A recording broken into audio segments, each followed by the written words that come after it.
Beloved soul, hear me now, for I will tell you the secret that changes everything. You are not separate, you are not alone, and nothing in your life stands apart from the whole.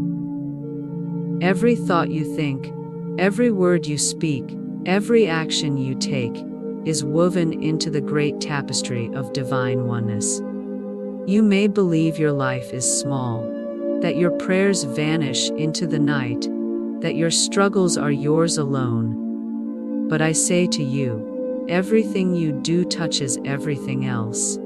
You are bound by invisible threads to people you have not met, to opportunities you cannot yet see, to blessings waiting just beyond the horizon. There is no separation in spirit. There is only one. When you look at a drop of water, you may think it is just a drop, yet it is the ocean in miniature. When you look at a spark, you may think it is just a flicker, yet it carries the fire within it. When you look at yourself, you may believe you are small and powerless, yet you carry the entire universe in your being. Everything is connected. Your word is not only yours, it ripples outward, stirring unseen forces, moving men, moving money, moving miracles, until it returns multiplied to your hand. That is the law of divine oneness. And if everything is connected, then nothing you say is wasted. No prayer is unheard. No affirmation is powerless. Every time you say, I am abundant, you join yourself to the abundance that already exists in every corner of creation. Every time you say, I am poor, I am lacking, you join yourself to lack that echoes through the world. Which stream will you choose to join? For what you declare becomes your connection, and what you connect with flows back to you. You see, there is no such thing as chance. There is no such thing as accident. Spirit is exact, spirit is precise, and spirit is one. When you bless another, you bless yourself, for you and your brother are one. When you curse another, you curse yourself, for you and your sister are one. When you envy another's success, you cut the thread that could have carried success to your door. But when you rejoice at another's wealth, when you declare, good is flowing to them, and good is flowing to me, then the floodgates open, and supply rushes to both. This is why I tell you, beloved, guard your thoughts, guard your words, for you are never speaking in isolation. Every decree you make vibrates through the universe. When you mutter, I cannot afford it, you send lack into the web of oneness, and lack returns to you. When you say, I am always overlooked, you send rejection into the web of oneness, and rejection answers you. But when you boldly declare, everything I desire is mine now, under grace, in perfect ways, you send abundance into the web of oneness, and abundance must return multiplied. I once had a student who could not understand why her finances were always failing. She spoke affirmations for supply, yet lack persisted. When I listened to her, I heard her constantly speak envy of others. She said, it is unfair that they have so much. Why should they prosper while I suffer? Beloved, her very words cut her connection to prosperity. I told her, bless them. Say, that which is theirs, and that which is mine is mine. The same spirit that blesses them blesses me. She obeyed, and within weeks her own money began to flow. The law had shifted, not because she worked harder, but because she aligned herself with oneness. You may think money is separate from love, or health is separate from opportunity, but I tell you, they are all connected. If you speak ill of your health, you weaken your prosperity. If you curse your money, you limit your peace. But if you affirm life, if you affirm joy, if you affirm abundance, then each part of your life strengthens the other. For spirit does not divide, spirit multiplies. The law of divine oneness means you cannot isolate any good. All good is one river, and when you open yourself to one stream, the whole river flows to you. Beloved soul, think of the words you speak each day. Think of the secret thoughts you allow to dwell in your mind. Each one is a signal sent into the oneness. If you send fear, fear returns. If you send doubt, doubt returns. But if you send faith, faith returns. If you send blessing, blessing returns. If you send abundance, abundance returns. Do you see how powerful you are? You are never only speaking to yourself. You are speaking to the entire universe, and the universe always answers. So I tell you, never again say you are alone. Never again say you are powerless. Never again say your words are small. You are one with the infinite. You are connected to the great web of spirit. When you move, the whole moves. When you speak, the whole responds. When you decree, the whole obeys. If you have been living in lack, it is not because spirit withheld from you. It is because you spoke against the oneness.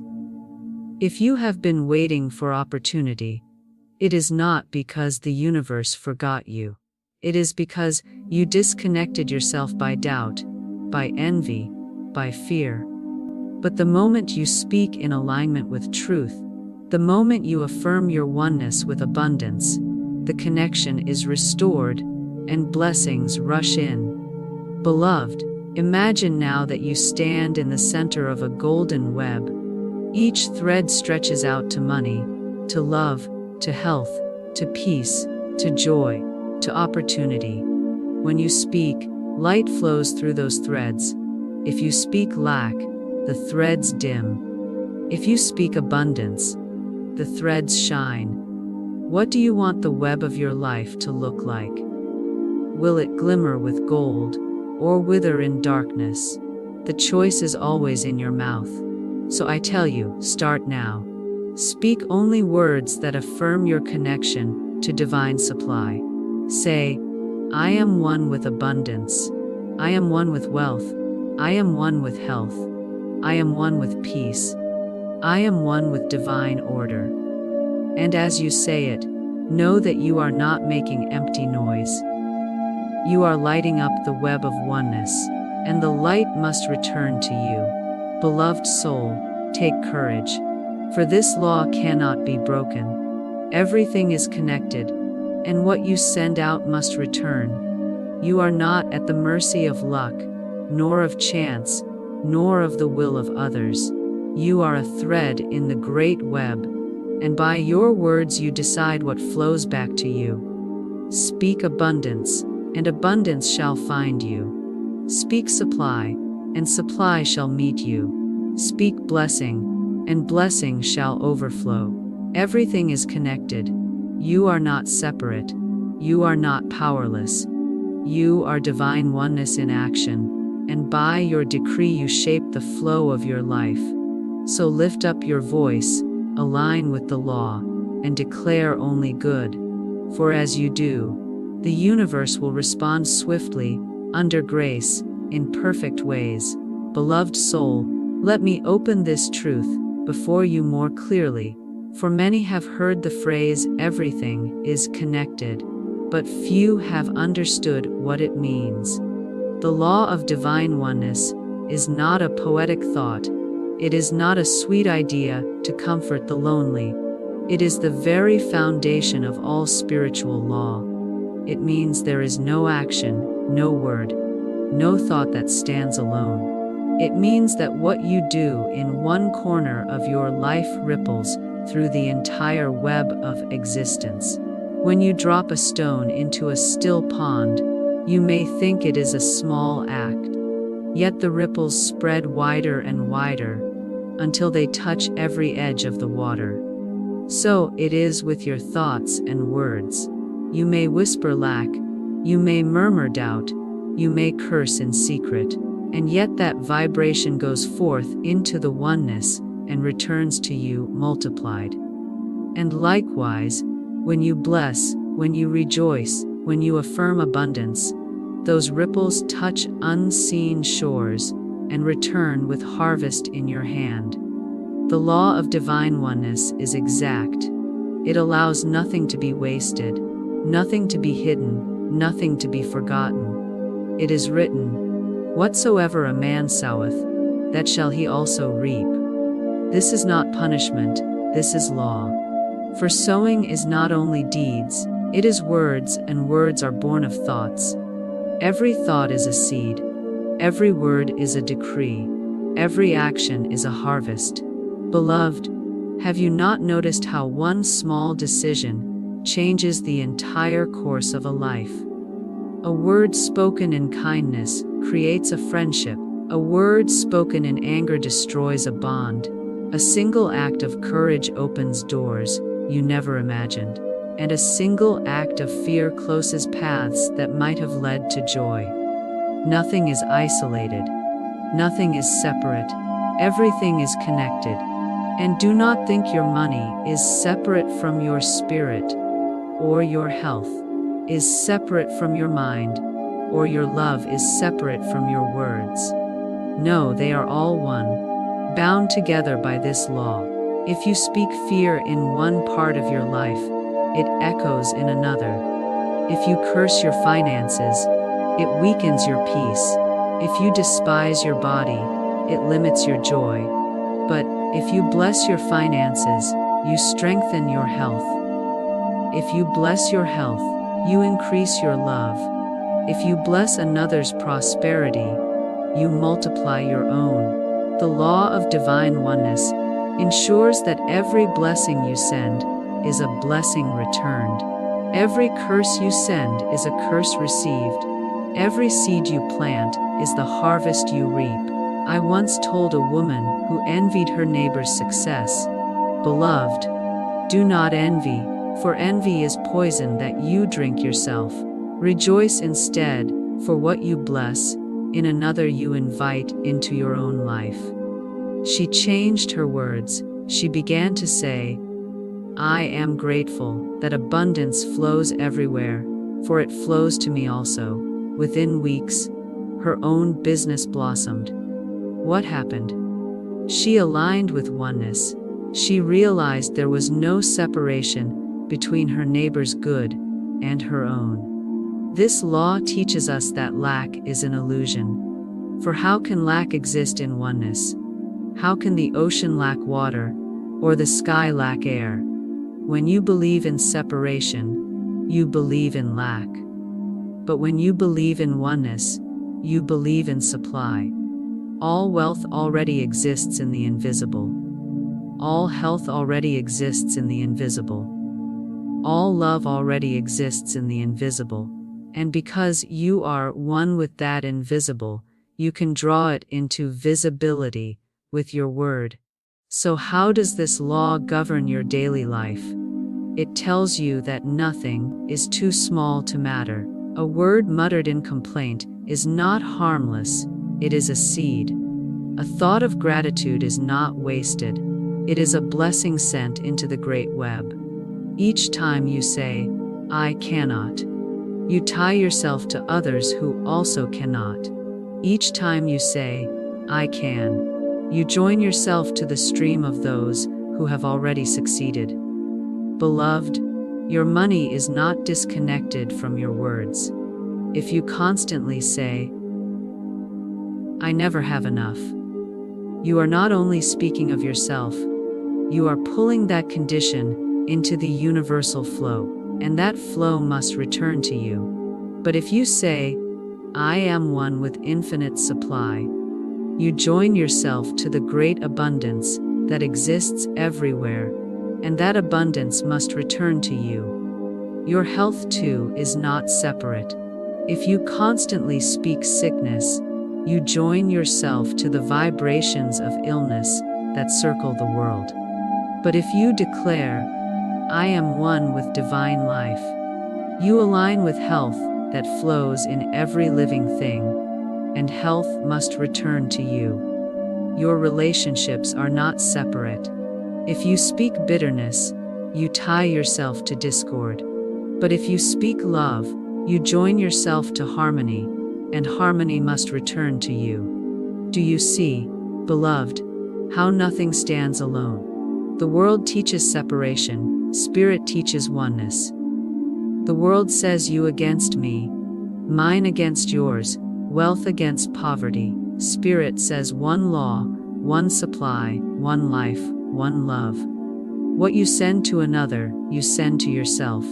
What you bless in another, you bless in yourself. What you decree in your own life, you decree for the whole, and the whole answers back to you. Beloved, when you understand this law, you stop asking, when will my blessing come? And you begin to ask, what blessing am I sending? You stop wondering, why is my money delayed? And you begin to ask, what word have I spoken that blocked its flow? You stop fearing, will I ever be healed? And you begin to declare, I am one with health, therefore health is mine now. The law of divine oneness is both responsibility and liberation. It is responsibility because you can no longer pretend your words are powerless.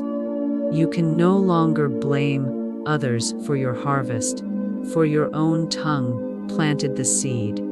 But it is liberation, because you realize you can change your harvest by changing your word. You can shift your conditions by shifting your decrees. You can create a new world by speaking a new word. So I tell you, beloved, do not waste your speech on complaint. Do not waste your thoughts on fear.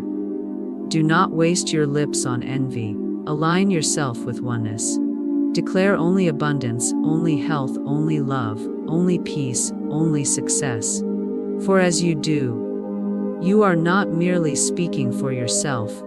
You are speaking into the great web, and the great web must answer. Everything is connected. Nothing is separate. What you decree returns. What you bless multiplies. What you curse recoils. What you give out, you will surely see again. So speak carefully, live consciously, and decree boldly, for your word is not small. Your word is part of the whole. Beloved soul, now let us bring this law to the place where so many struggle. The realm of money, wealth, and supply. Too many believe their finances are separate from spirit, as though God cares for the soul, but not the purse, as though heaven grants peace, but withholds prosperity. But I tell you, your money is not apart from your spirit. Your money is not outside the web of oneness. The gold in your hand, the opportunity before you, the idea within your mind, all are connected, all are spirit and form. When you say, I cannot afford, you are not merely describing your condition, you are planting seeds of lack into the universal flow. That flow cannot distinguish between your inner world and the outer world, for both are one. So lack multiplies and returns to you. But when you say, I can afford everything I need under grace, in perfect ways, you are not merely speaking of one purchase, you are aligning with the abundance that permeates the universe. That abundance must answer you. Do not believe the lie that your supply is separate from another's. Many live in jealousy, saying, they have taken what should be mine. Their wealth robs me of opportunity. Beloved, this is a falsehood. No one can take what belongs to you by divine right. The law of oneness ensures that what is yours must come, and what is not yours will pass you by. Another's wealth does not diminish yours, it proves that wealth exists, and flows freely. When you rejoice at another's prosperity, you join yourself to that same current, and it begins to carry you forward. I once told a student who constantly complained, "Everywhere I look, others are prospering while I struggle." I said to her, "Beloved, you have tied yourself to lack by your envy. Untied yourself by blessing. Each time you see another prosper, say, 'That good is proof of what is possible for me.' I bless their increase, and I join myself to the same flow." She obeyed. Within months, opportunities opened that had long been closed, and money flowed to her in unexpected ways. Why? Because she no longer cut herself off from supply by separation. She aligned with oneness. Money itself is not separate from spirit. It is a symbol, a channel, a form through which divine abundance flows. When you curse money, when you call it evil, when you resent it, you are cursing a part of the oneness, and so you block your own prosperity. But when you bless money, when you speak of it as a tool of good, when you treat it with gratitude, you align with the river of abundance, and that river pours into your life. Do not say, "I hate money." Say, "I love the good money does. I bless money, and it blesses me." Do not say, "Money is hard to come by." Say, "Money flows to me easily and freely, for I am one with divine supply." Do not say, "I never have enough." Say, "I always have more than enough, for abundance is limitless, and I am one with it." Beloved, everything in your financial life is connected. The words you speak about money ripple into your opportunities. The thoughts you think about wealth ripple into your ideas. The way you treat others, success ripples into your own prosperity. Nothing is separate. Everything is linked. When you bless, you join the current of blessing. When you curse, you join the current of cursing. Which current will you choose? I knew a man who constantly declared, "Money slips through my hands. I can never hold it." And so it was. Every time money came, it vanished quickly. I told him, "Speak a new decree. Say, money stays with me. Money multiplies in my hands. I use it wisely, and it blesses me continually." He obeyed, and soon his finances stabilized. The same man, the same job, the same world, but a new decree, aligned with oneness, produced a new harvest. Another came to me, always fearful of spending. She said, "I hold tightly to every coin, but still I never feel secure." I told her, "Beloved, when you fear to release, you cut yourself off from circulation. Say instead, I spend under divine direction, and my supply returns multiplied." She began to speak it, and soon she discovered that as she gave with joy, more always returned. She realized that money was not lost when spent. It was circulating in the great oneness, and it must return. Beloved, your money is connected to your faith, your generosity, your gratitude.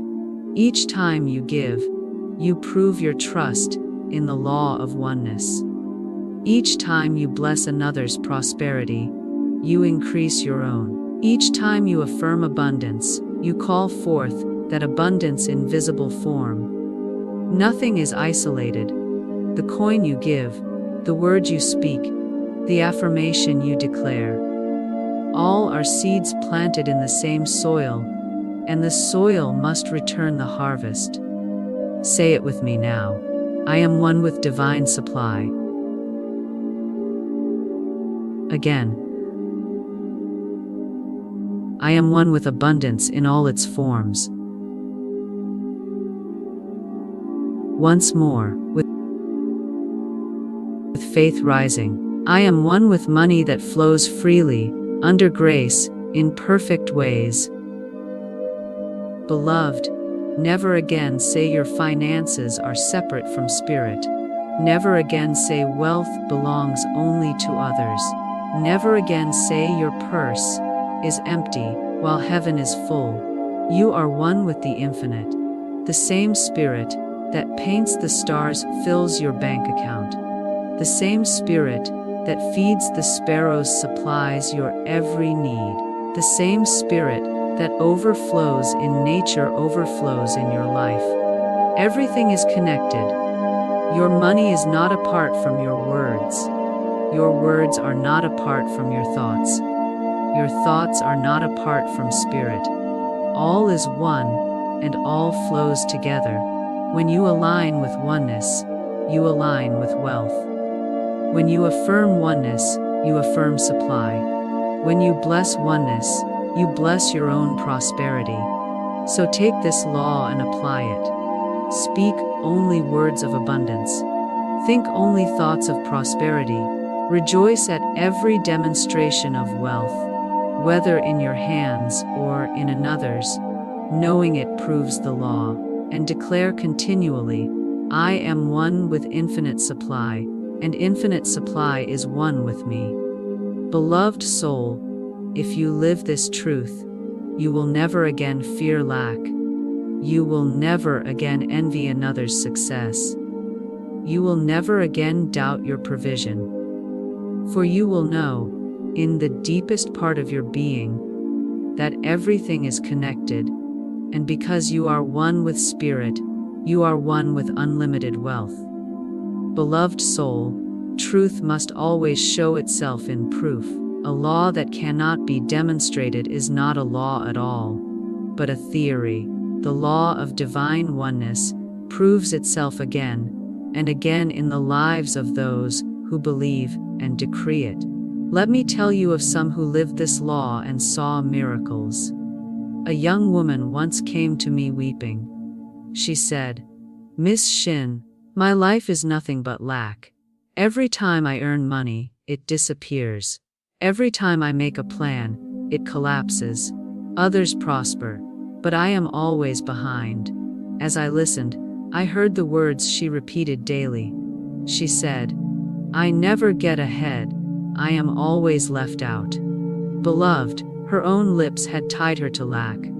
She was declaring separation, and so she lived in separation. I told her, do not say again that you are left out, for in oneness there is no out. You are one with supply. You are one with opportunity. You are one with every good thing. Begin to speak differently. Say instead, I am one with divine abundance. Everything I need flows to me, under grace, in perfect ways. She obeyed. She spoke it daily, even when her purse was empty, even when bills loomed before her. Within weeks, a forgotten debt was repaid to her, and unexpected money began to appear. What had changed? Her words, her faith, her alignment with oneness. Another came, a man crushed under the weight of jealousy. He said, I cannot bear to see my colleagues succeed while I struggle. Their good feels like a curse to me. I told him, Beloved, in oneness another's good is your proof. Bless it, and you will share in it. Curse it, and you cut yourself away. He began, haltingly at first, to bless others. When one received a promotion, instead of cursing, he declared, I bless their increase, for the same spirit that blesses them blesses me. Within months, his own promotion came, higher than he had expected, better than he had imagined. His envy had been the chain, his blessing was the key, and the law of oneness rewarded his decree. I knew also a woman sick in body. She constantly said, This disease separates me from life. I am broken. I am weak. And her body answered the decree. I told her, Speak not of separation, for nothing is apart from spirit. Declare instead, I am one with divine life. Health flows through me as it flows through all creation. She began to repeat it, with faith rising little by little. Slowly, strength returned to her body. The doctors marveled at her improvement, for they had expected only decline. She smiled and said, "I have remembered that I am not separate from life. I am life in expression." The law had proved itself again. Beloved, even in matters of love, the law shows itself. A man once told me, "I am always alone. Love skips over me, no one wants me." His very words tied him to loneliness. I told him, "Do not declare separation, for love is oneness itself. Say instead, I am one with divine love. As I radiate love, love returns to me." He obeyed, though at first he doubted. Soon, new friendships blossomed. In time, a woman came into his life who cherished him deeply. He said, "I was never unloved. I was only cut off by my own words. The moment I declared oneness, love found me." Beloved soul, these stories are not rare. They are not the privilege of a few. They are the natural fruit of divine law. The same spirit that answered them will answer you. The same law that fulfilled their words will fulfill yours. For everything is connected. Nothing is separate. Let us affirm together now. I am one with divine abundance, and abundance is one with me. Again. I am one with divine health, and health is one with me. Once more. I am one with divine love, and love is one with me. Beloved, let these words settle into you. Do not think they are empty. Every decree you speak vibrates through the whole. Every thought you release joins itself to unseen forces and returns multiplied. That is why some live in endless cycles of lack. They have declared lack so often that the web of oneness echoes it back continually. And that is why others live in continuous blessing. They have declared abundance so faithfully that the web of oneness pours it back without ceasing. The choice is always yours. What will you send into the oneness? What current will you join? For you cannot speak both curses and blessings and expect only blessings to return. You cannot affirm both lack and abundance and expect abundance to win. The law is exact, impartial, and unfailing. It gives back only what you decree. So I tell you again, if you would see miracles in your life, begin to live as though every word matters, for it does.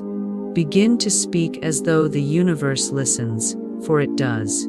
Begin to decree as though your future depends on it, for it does. For the law of divine oneness is always in operation, and it always returns your own decree. A woman once said to me, "Miss Shinn, I tried affirmations, but they did not work." I asked her, "What words do you speak when you are not affirming?" She confessed that she constantly declared, "Nothing ever works for me." I told her, "Beloved, you cannot plant wheat in the morning and weeds in the afternoon and expect only wheat to grow. Guard your words. Let the affirmation become your only decree." She obeyed, and in time, the weeds gave way to harvest, for the law had no choice but to return what she consistently declared. Beloved, let these demonstrations encourage you. The law of divine oneness has no favorites. It does not bless one and withhold from another. It simply reflects what you give it. If you give it lack, it reflects lack. If you give it abundance, it reflects abundance. If you give it love, it reflects love. And if you give it blessing, it reflects blessing. So speak only words you desire to see multiplied. Think only thoughts you wish to see return. Act only in ways that reflect your oneness with Spirit, and the whole universe will move to meet you. Everything is connected. Everything is one. Your word is not wasted. Your decree is not forgotten. It is written into the great tapestry, and it returns as your life. Beloved soul, now that you have seen the proof of this law in the lives of others, it is time to activate it fully within yourself. For the law of divine oneness is not only to be understood, it is to be lived, spoken, and decreed until it becomes the very rhythm of your being. You cannot separate yourself from the whole. You cannot bless yourself without blessing another, nor curse another without cursing yourself. This is the secret of the law. Everything you send out returns multiplied, because everything is connected. So let us begin to speak blessings now. Let us declare with our lips words that align with oneness, so that our lives may overflow with supply, with health, with love, with peace. Close your eyes if you will, and breathe deeply. Feel that you are connected by invisible, golden threads to every soul, every opportunity, every blessing. You are not isolated, you are part of the whole. Say with me now, slowly and with faith, I am one with divine abundance. Again, I am one with unlimited supply. Once more, I am one with money that flows easily, under grace, in perfect ways. Beloved, as you speak these words, imagine yourself not only blessing your own finances, but blessing the prosperity of others. Imagine every person you know receiving abundance. Imagine wealth flowing through your family, your friends, even your strangers. For as you bless them, you join yourself to the same current, and that current must return to you multiplied. Say this with me, I bless the prosperity of others, for their increase proves my own. Again, I rejoice in the wealth of others, for I am one with the same supply. Once more, I am connected to abundance everywhere, and abundance is connected to me. Beloved, now let us speak health. For your body is not separate from spirit, and spirit is not separate from life. As you affirm your oneness with divine life, you send healing into the great web, and that healing returns to you. Say with me now, I am one with divine life. Again, I am one with health, wholeness, and strength. Once more, every cell of my body vibrates with life, for life is one. Beloved, see others as well in perfect health. Do not envy their strength. Do not resent their wellness, but bless it, for it is proof of your own. Say with me, I bless the health of others, for their life proves my life. Again, I rejoice in the healing of others, for healing flows to me as well. Once more, all health is one, and I am one with divine health now. Beloved soul, let us now speak love.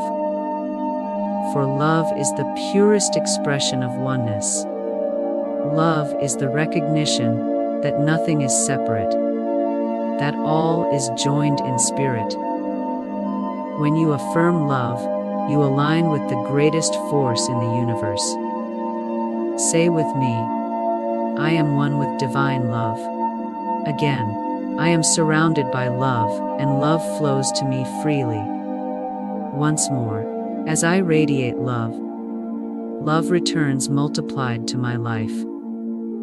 Beloved, think now of others who live in joy, who walk in companionship, who dwell in harmony. Do not envy them. Bless them, for their demonstration is your promise. Say with me, I bless the love of others, for their joy proves my joy. Again, I rejoice in the harmony of others, for harmony flows to me as well. Once more, love is one, and I am one with love now. Beloved, do you feel how these affirmations shift your spirit? Each blessing you send is a seed planted in the field of oneness. Each decree you speak vibrates through the whole. Each time you rejoice for another, you open the door for yourself. Let us seal these blessings together. Speak now, with authority and joy. I am one with divine abundance, and I bless prosperity everywhere. I am one with divine health, and I bless healing everywhere. I am one with divine love, and I bless joy everywhere. Beloved, these words are not empty. They are living. They are spirit clothed in sound. They go forth now into the great web of oneness, and they must return multiplied to you. Do not withhold your blessings. Do not curse another's good, for in doing so you curse yourself. Instead, bless continually, rejoice constantly, affirm joyfully. For the more blessings you send, the more blessings return. The more good you affirm, the more good appears. The more love you declare, the more love surrounds you. Everything is connected. Nothing is separate. You and your brother are one. You and your sister are one.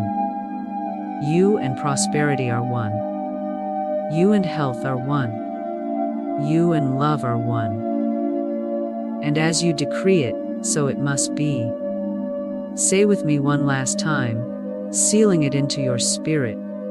I am one with divine abundance, health, and love, now and forevermore. Beloved soul, the law of divine oneness is not only a truth to be spoken in sacred moments, it is a truth to be lived every day, in every word, in every choice, in every breath. For what good is it to affirm abundance in the morning and complain of lack by noon? What good is it to bless health in your prayer and then curse your body with careless words? What good is it to declare love with your lips and then speak bitterness against your neighbor? The law cannot be fooled. It always returns to you what you consistently send out. To live in oneness is to become conscious that everything matters. Your words matter. Your thoughts matter. Your actions matter. They are not isolated. They are not forgotten. They are not small. They ripple through the whole and return multiplied. So let me tell you how to live this law each day. When you wake in the morning, before your foot touches the floor, remind yourself of the truth. Say quietly, I am one with divine abundance, health, and love. Let that be your first decree. For how you begin the day sets the tone for the whole. If you begin in oneness, you will carry that vibration into every hour. As you move through your day, watch your speech. When you are tempted to complain, stop. Complaints are decrees of lack. Replace them with blessings. If you feel the urge to say, I am always behind, instead declare, I am always on time, for I am one with divine order. If you feel the urge to say, I never have enough, instead declare, I always have more than enough, for I am one with unlimited supply. Do you see, beloved, how every moment offers you a choice? You may affirm separation, or you may affirm oneness. One creates lack, the other creates abundance. One creates fear, the other creates peace. Even in small matters, live the law. When you pay a bill, do not grumble. This takes from me. Say instead, this money circulates in oneness, and it returns to me multiplied. When you see another succeed, do not say, why them and not me? Say instead, their good proves mine. I rejoice in their prosperity, for it blesses us all. When you eat your food, do not say, it is too little. Say instead, this food is blessed, and as I partake, I am strengthened by the one source of all life. Beloved, practice oneness in your thoughts. If a fearful thought arises, do not feed it. Do not rehearse it. Replace it at once with truth. If your mind whispers, you are alone, answer, I am never alone. I am one with Spirit, and Spirit is one with me. If your mind whispers, you may fail, answer, I cannot fail, for I am one with divine success. If your mind whispers, it will take too long, answer, it is mine now, under grace, in perfect ways. Practice oneness in your relationships. Speak blessings instead of curses. If someone wrongs you, do not declare separation with bitterness. Say, I release them to their good, for we are both one in spirit. If someone prospers, do not envy. Say, their prosperity is proof of the law, and I share in it, for all is one. If someone is sick, do not fear. Say, the same life that flows through me flows through them. I bless their healing. Beloved, practice oneness in your money. Each time you receive money, bless it. Say, I am grateful for this symbol of divine abundance. It multiplies as it circulates. Each time you spend money, bless it. Say, this money goes forth to bless another, and it returns to bless me, under grace, in perfect ways. Each time you think of your finances, bless them. Say, I am one with unlimited supply, and unlimited supply is one with me. Practice oneness in your body. Speak life to your cells. Declare, I am one with divine life, therefore life fills me. When you feel weak, say, strength flows through me now. When you feel tired, say, energy rises in me, for spirit is tireless. When you feel pain, say, this too is healed, for health is my oneness with life. Beloved, practice oneness in your quiet moments. At night, before you sleep, release every word of complaint, every thought of fear, every memory of envy. Say, I am one with peace. I forgive, I bless, I release. And as you rest, the law continues its work. Even in your sleep, the seeds you planted with your words grow silently, and the harvest comes. The more you live this law, the more natural it becomes. Soon you will find that complaint no longer tempts you, envy no longer binds you, fear no longer lingers. Your tongue will bless without effort. Your thoughts will align without struggle. Your life will overflow without strain. This is the reward of oneness. Effortless flow, endless supply, perfect harmony. Say with me now, I am one with divine abundance, and abundance flows to me freely. I am one with divine health, and life fills every cell of my body. I am one with divine love, and love surrounds me in perfect ways.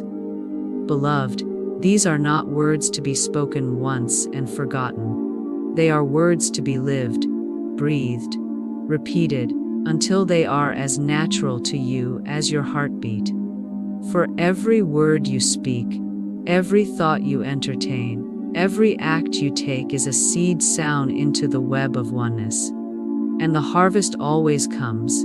Everything is connected. Nothing is wasted. Nothing is separate. When you bless, you are blessed. When you curse, you are cursed. When you rejoice, you are increased. When you complain, you are diminished. The law is exact, and it cannot be broken. But it can be lived, and when you live it, your life becomes a demonstration of miracles. Beloved, start today. Love the law in your money, in your health, in your relationships, in your words. Live it in the morning, live it in the night. Live it when you are strong, live it when you are weak. Live it when you rejoice, live it when you weep. For the law never ceases, the law never falters, the law never forgets. And the law always returns what you send. So I tell you again, choose blessings, choose abundance, choose life, choose love. For these are the decrees of oneness, and as you speak them, as you live them, they shall return to you swiftly, under grace. In perfect ways, beloved soul, we have walked together through the law of divine oneness. You have seen that nothing is separate, that no word is wasted, that no thought is powerless. You have seen that everything you decree ripples through the great web of spirit and returns multiplied. You have seen that your money, your health, your love, your peace are not divided things, but expressions of one supply, one life, one law. The world has told you otherwise. It has told you that you are alone, that your blessing depends on luck, that your prosperity steals from another, that your healing is impossible, that your words are empty. But I tell you, the world is wrong. Spirit is truth, and spirit declares oneness. Everything is connected. You and I are connected. You and abundance are connected. You and divine life are connected. You and perfect love are connected. The moment you accept this, the moment you decree it, your world shifts. Doors open, money flows, strength rises, love appears.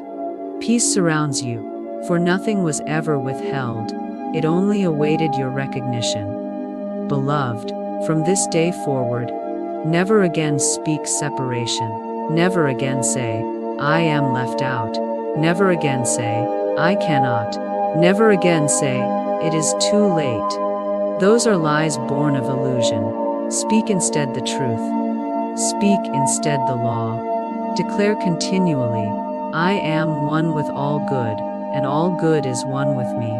Say it now with me, slowly, with faith. My dear, there is a silent agreement you made with the world, a contract you signed in the ink of innocence long before you knew what it meant to hold a pen. This agreement was whispered to you in classrooms, on playgrounds, through television screens, and at family dinner tables. It became the quiet, invisible law of your inner world. It told you that your worth was something to be earned, that your joy was a reward for struggle, that abundance was a far-off land reserved for a chosen few, a prize you had to fight for, a summit you had to conquer through endless, breathless effort. It convinced you that you were born with an empty cup and that it was your life's sacred duty to scurry about, performing and pleasing, begging for drops of validation, drips of security, and morsels of love to fill it. But I am here today, as the voice of the truth that lives within you, to do one thing.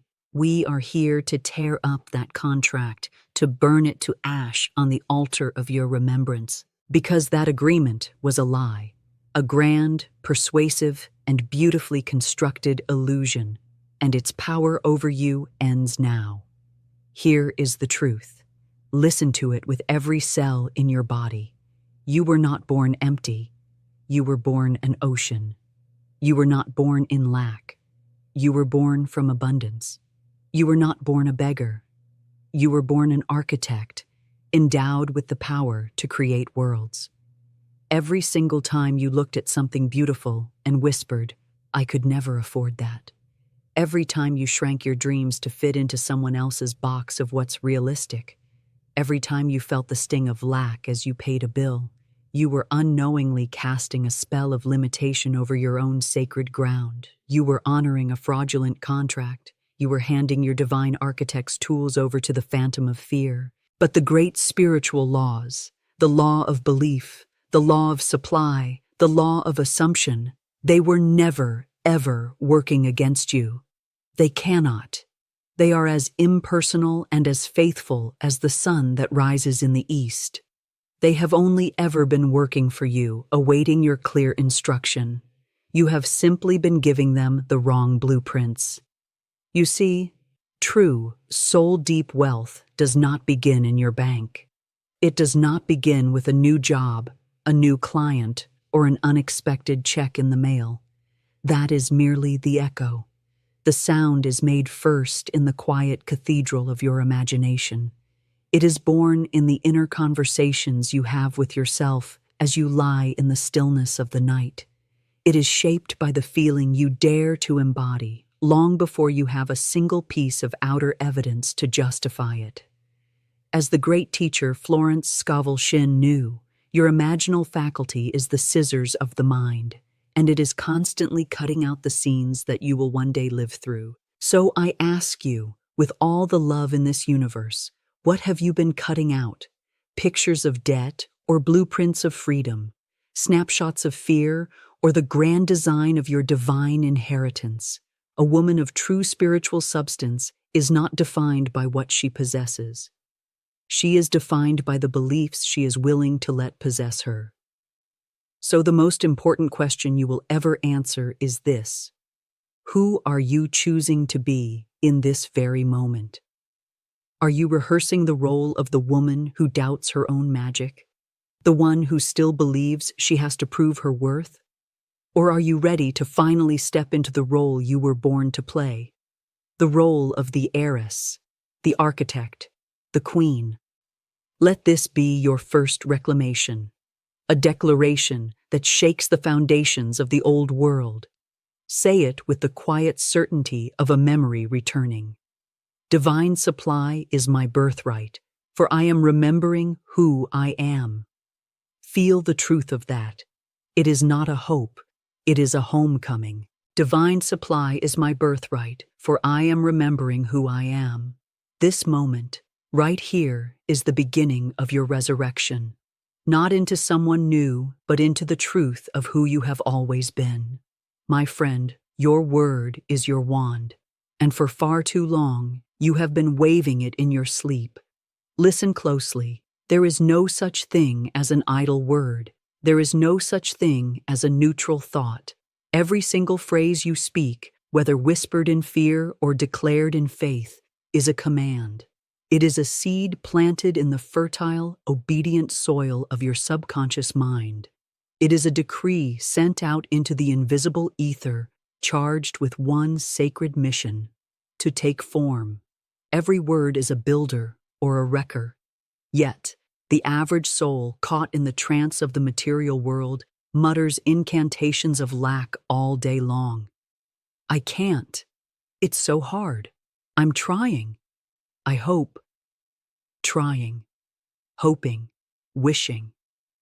Can you feel the vibration of these words? They are the language of the servant, not the sovereign. They are the prayers of one who believes power lies outside of herself.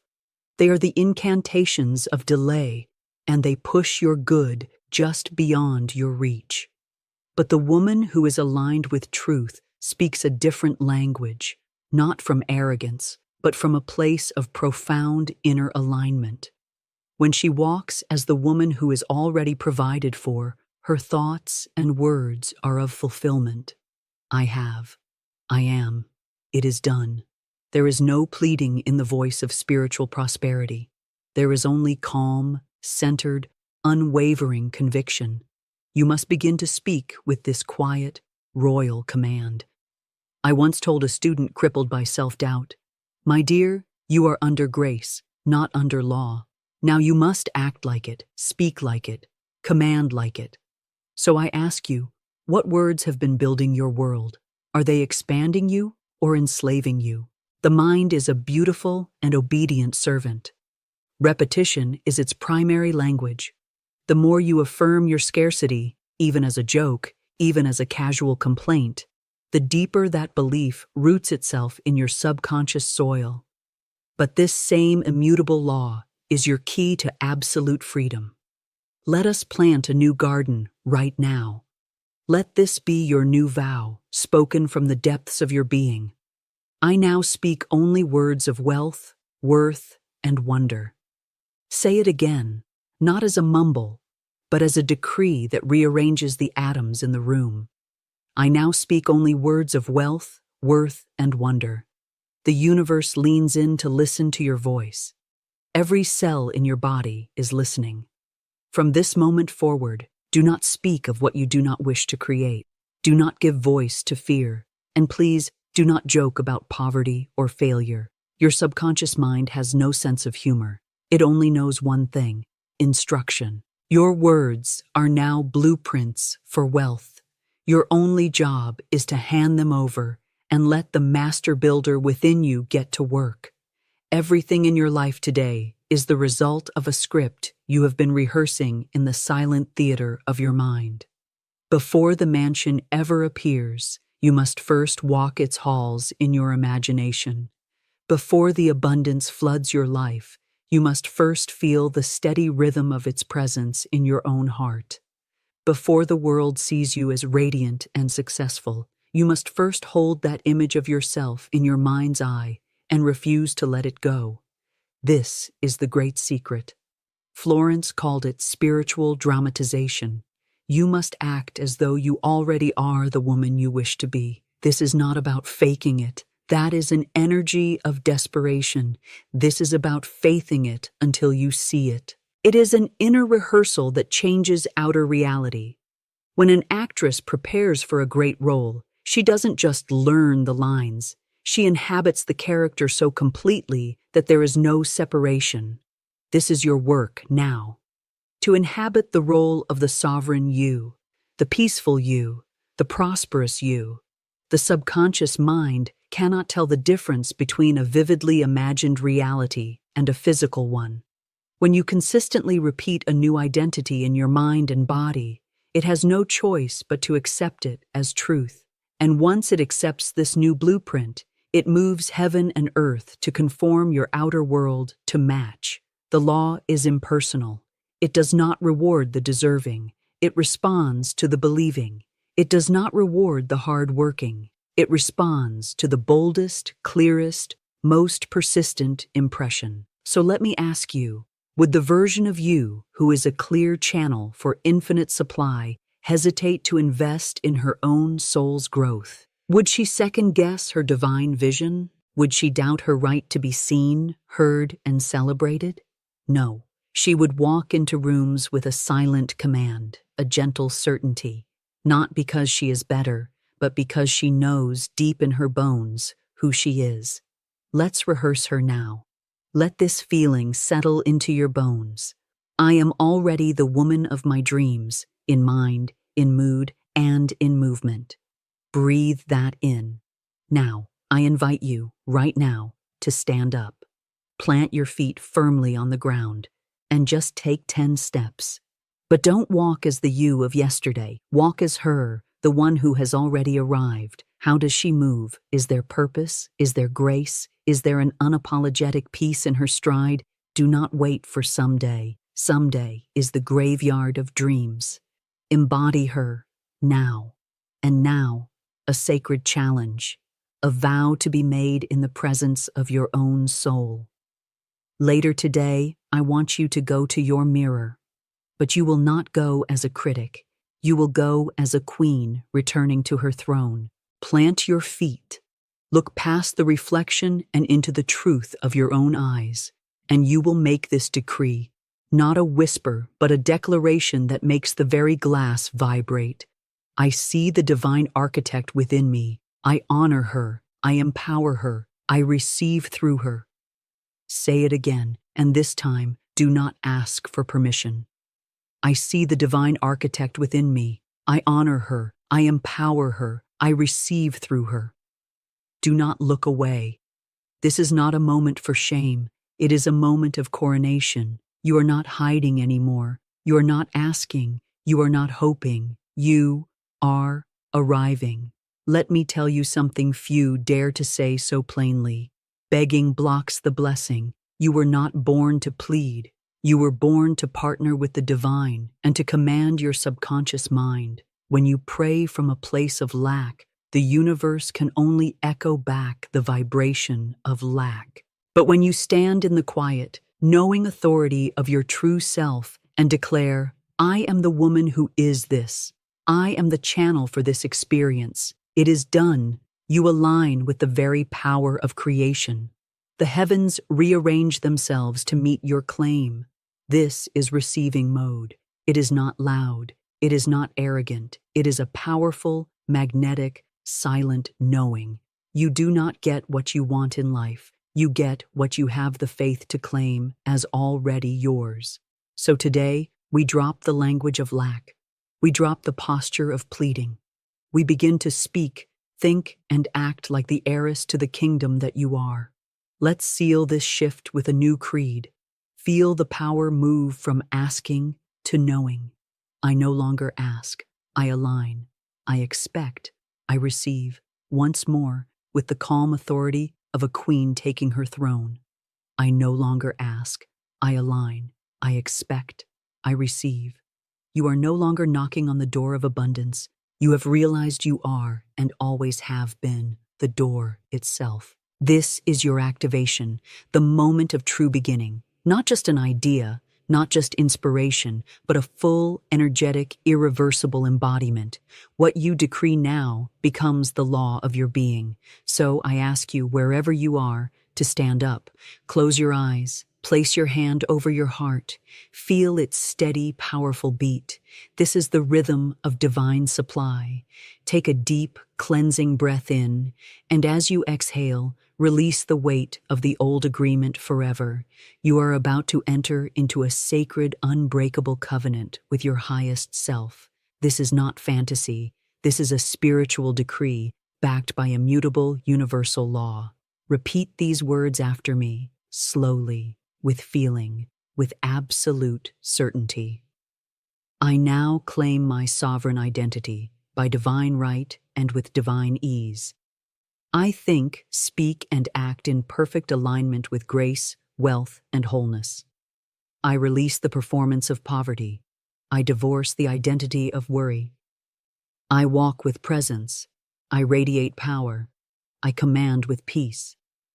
All that I desire is already mine in divine mind, and I now command it forth into visible expression. This is my divine inheritance, and I claim it fully and gratefully now. Now, feel that power coalescing in your heart. You are not becoming. You are not waiting. You are. Feel the shift in your body. That is not just motivation, my dear. That is metaphysical alignment. That is your soul saying, yes, at last. From this day forward, you do not try to become. You act as if, because in the mind of God, it is already done. Anchor this truth. Leave your energetic signature below by declaring, for all of heaven and earth to see, I am the architect of my reality. Let the universe bear witness to your vow. And remember this always. Fear demands to see the evidence before it will believe. Faith is the courage to believe before you ever see the evidence. Choose faith. The kingdom is already yours. Today, we're taking a deep dive into some really profound teachings. They touch on something deeply personal and, honestly, often a source of quiet anxiety for so many of us: money, abundance, and our intrinsic sense of worth. We're exploring the timeless spiritual principles of Florence Scovel Shinn. She was a true pioneer, offering this radical yet incredibly comforting perspective on how our inner world truly shapes our financial reality. And in our modern world, where financial anxiety, burnout, struggles with self-worth, They feel more prevalent than ever, right? Her wisdom feels like such a breath of fresh air. It's about so much more than just numbers on a screen.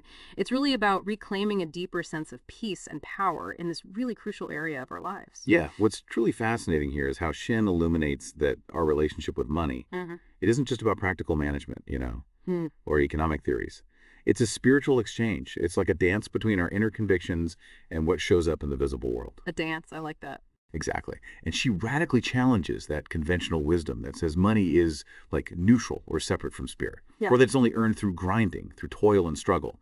Instead, she teaches that money is alive. It's a servant of divine law. And it's perfectly obedient to the tone of your heart and the unwavering rhythm of your word. Wow. It's about shifting from seeing money as the source of stress to understanding its true divine nature and, well, reclaiming your agency. So what does this actually mean for you listening? Maybe for someone feeling, overwhelmed by bills or just that nagging sense of not enough. Today we're going to explore how shifting your perspective on money, moving from that place of fear and lack to one of, let's say, sacred understanding and conscious declaration, how that can truly transform your experience of abundance.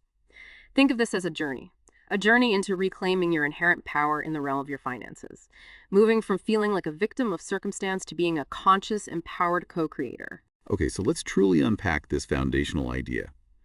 Shin's core teaching, it posits that money isn't just a dead, inanimate thing. Right, not just paper or coin. Exactly. It is living energy. It's divine substance, but in visible form. She puts it beautifully. God's invisible supply made manifest. It might sound a bit abstract at first, but maybe think of it this way. Just like water can be vapor or ice or liquid, Uh-huh. divine substance can show up as health or ideas or opportunities or money. So there's no inherent conflict between money and spirit. The conflict really, it arises from our ignorance of this spiritual truth. The sources are really clear. The same divine source that gives you life and breath holds absolutely nothing back from your daily needs. And this, I think, is where so many of us have been taught to struggle, haven't we? It directly challenges that common belief that money is somehow, dirty or evil or purely carnal, like a necessary evil at best. The great deception, as Shin calls it, is thinking money belongs only to man, created just by governments, or earned only through relentless toil and struggle. It's such a radical paradigm shift from seeing money as something outside of us, something we have to chase or claw for, Right. to something deeply connected to our spiritual essence, our divine inheritance. It's not about what the world often says, it's about what divine law declares. Precisely. And in this framework, money, it acts like a mirror. Yeah. It perfectly reflects your beliefs, your vibration, your consciousness. A mirror. Yeah. Yeah. If you consistently dwell on lack, it literally, it dries up for you. Yeah. If you carry unconscious guilt around having it, it kind of withholds itself. Yeah. But if you begin to see it as divine substance, as you speak to it as a child of the infinite source, it starts moving toward you. In increasing waves, it's drawn to peace, magnetized by confidence. But it's repelled by resentment or fear. Your inner state, your inner world, directly dictates your outer financial flow. That makes sense. It's an immutable principle, like gravity, really. That idea of money being a mirror reflecting our beliefs is so powerful. But, for someone who feels really deeply stuck in a cycle of lack, it might be incredibly hard to believe their inner state is causing it. That's such a crucial point, yes. What does Shin offer for those moments when the mirror seems to reflect only scarcity? How do we even begin to shift that reflection? Right, and Shin totally understood that. Hmm. She knew our current reality is often a manifestation of past unconscious beliefs.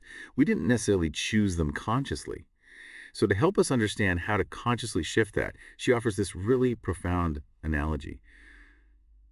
Your inner kingdom. Okay. Imagine your true self, your spirit, your divine consciousness. Imagine that as the queen of this kingdom. And her job is actually quite simple yet incredibly powerful. Decide what she desires, feel it as if it's already real, and then speak it into being. Feel it first. Feel it first, yes. This queen is the sovereign voice of abundance within you, the part of you that has dominion. Okay, so there's the queen. Then what? Then there's your subconscious mind. Shin brilliantly describes it as the loyal and powerful prime minister of this kingdom. The prime minister. I like that analogy. It's great, isn't it? And it's completely neutral. No opinions, no sense of humor, no judgment whatsoever. Its only function is to listen to the queen's every decree spoken and, crucially, unspoken, and then mobilize the entire kingdom, all its resources, to make it so. Wow, so it doesn't question. It doesn't question, it simply obeys. It's the ultimate implementer, always listening. Okay, so Queen, Prime Minister, where does money fit in? Money, then, is simply one of the kingdom's many resources. Think of it as a loyal emissary that goes precisely where your prime minister sends it. It responds not to your labor or your worry, not to external conditions or market fluctuations, but to the deep rhythm of your core belief and the unwavering command of your word, which is the voice of the queen.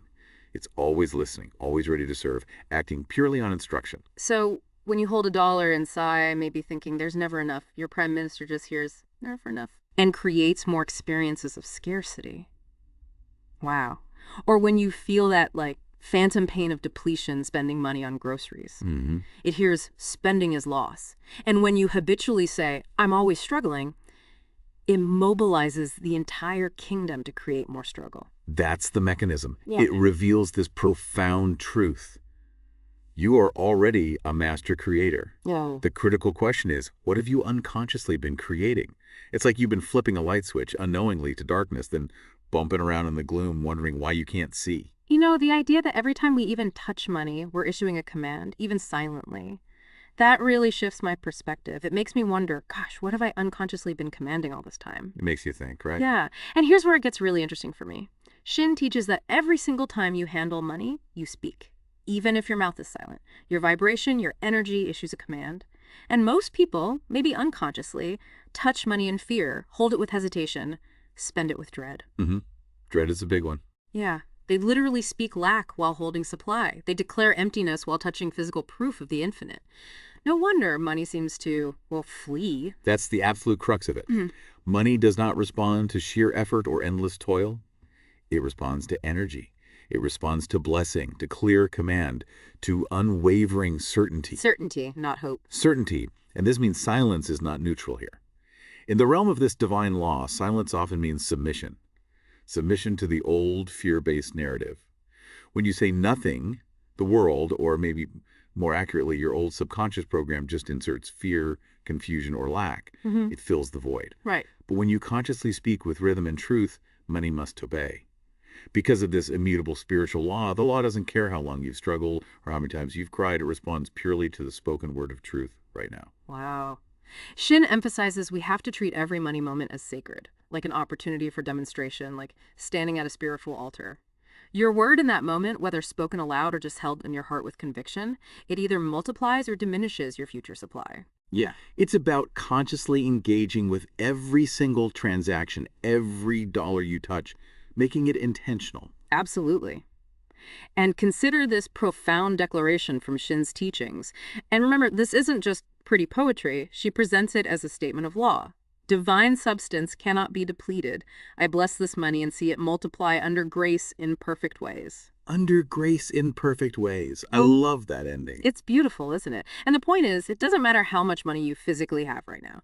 What truly matters is how you speak to it, how you relate to it, what energy you infuse into it. Money is like water, remember. It flows abundantly where it's welcomed and blessed, but it can evaporate or become stagnant where it's cursed or held with resentment. Cursed. Yeah, complaining about it is like cursing it. It really is. It's drawn to peace and magnetized by confidence, but repelled by resentment. It reminds me of that classic Shinn anecdote, the woman with only $2. Oh, yes. Powerful story. Instead of lamenting her lack, she blessed them. Declared with this profound conviction, this is God's money. It is spiritual substance. It cannot be depleted. I bless it and see it multiply under grace in perfect ways. And within a week, wasn't it, $6,000 came to her from a completely unimagined channel. That's right. And the key is the words didn't magically create the money out of thin air. Right. They released it because it was always there, energetically waiting for her vibration to rise, waiting for her word to give it permission to manifest. So the money wasn't far away. No. It was just out of tune with her frequency, waiting for her conscious command. That changes everything. It does. The law doesn't respond to begging or wishing or hoping. It responds to absolute certainty. Your word, your conscious declaration, that's your tuning fork. Your decree is your alignment. Okay. So stop asking where the money is. Instead, start declaring, money is here. Money is ready. Money now multiplies under grace. Okay. And say it not like a desperate wish, but as a truth already in motion. It's already done. Exactly. Think of it like a conductor bringing an orchestra to life. The music isn't created on the spot. It's released through that precise command. Just like in Scripture, right? Jesus gave thanks and broke the loaves and fishes. And in that act of thanksgiving and confident release, the increase came. This is about calling those things which be not as though they were, as Scripture beautifully declares. Precisely. It's about creating your riches first in word, in consciousness, and then walking in that word until it naturally becomes tangible form. Your sentence, your conscious declaration, it truly is your spiritual mold. You're building not with bricks, but with words. Not with rigid budgets alone, but with expansive belief. This raises a really important question then for each of us listening. What have you been speaking over your money? Maybe unconsciously. Yeah, that's the homework, isn't it? Totally. Every idle sentence spoken against your supply becomes like a gate slammed shut. Phrases like, oh, I can't afford that, or I'm always broke. According to Shinn, you're not just describing a condition. You're creating it. Yeah. Actively. Wow. Your subconscious mind records every single word as instruction. Even if you speak it lightly or habitually, even if you think you're just joking. It doesn't know when you're joking. It only knows vibration, tone, energy. If you joke about being broke, Uh-oh. your subconscious might just, well, remove money to match that energy you're putting out. Okay, that's sobering. Now let's talk about maybe the most common point of anxiety around money. Paying bills. Payments. Yes. The big one for many. Most people, myself included sometimes, believe they're losing something when they pay a bill, that they're being drained of their resources. That contraction feeling. Exactly. But Shinn says you're not spending money. You are circulating divine substance. Circulating. Key word. And what you circulate with joy and gratitude returns to you multiplied. It's a completely different perspective than that knot of anxiety that usually accompanies bill-paying time. Absolutely. Payment is not depletion. It is, in fact, a spiritual transaction. It's powerful proof that you trust the source of all good to refill what you've just released. Proof of trust. Yes. So never again speak fear over a payment or sigh when the rent or mortgage is due. Those reactions, they're like anti-blessings. And the law, being perfectly obedient, just responds by echoing that fear, and it can diminish your flow. So your bills aren't burdens. No, they are tests of trust. And when you speak truth and blessing into them, they transform from chains to channels, from drains to divine conduits. Okay, so practically speaking, how do we shift this? Especially when those old habits, that sighing is so ingrained. It takes practice for sure.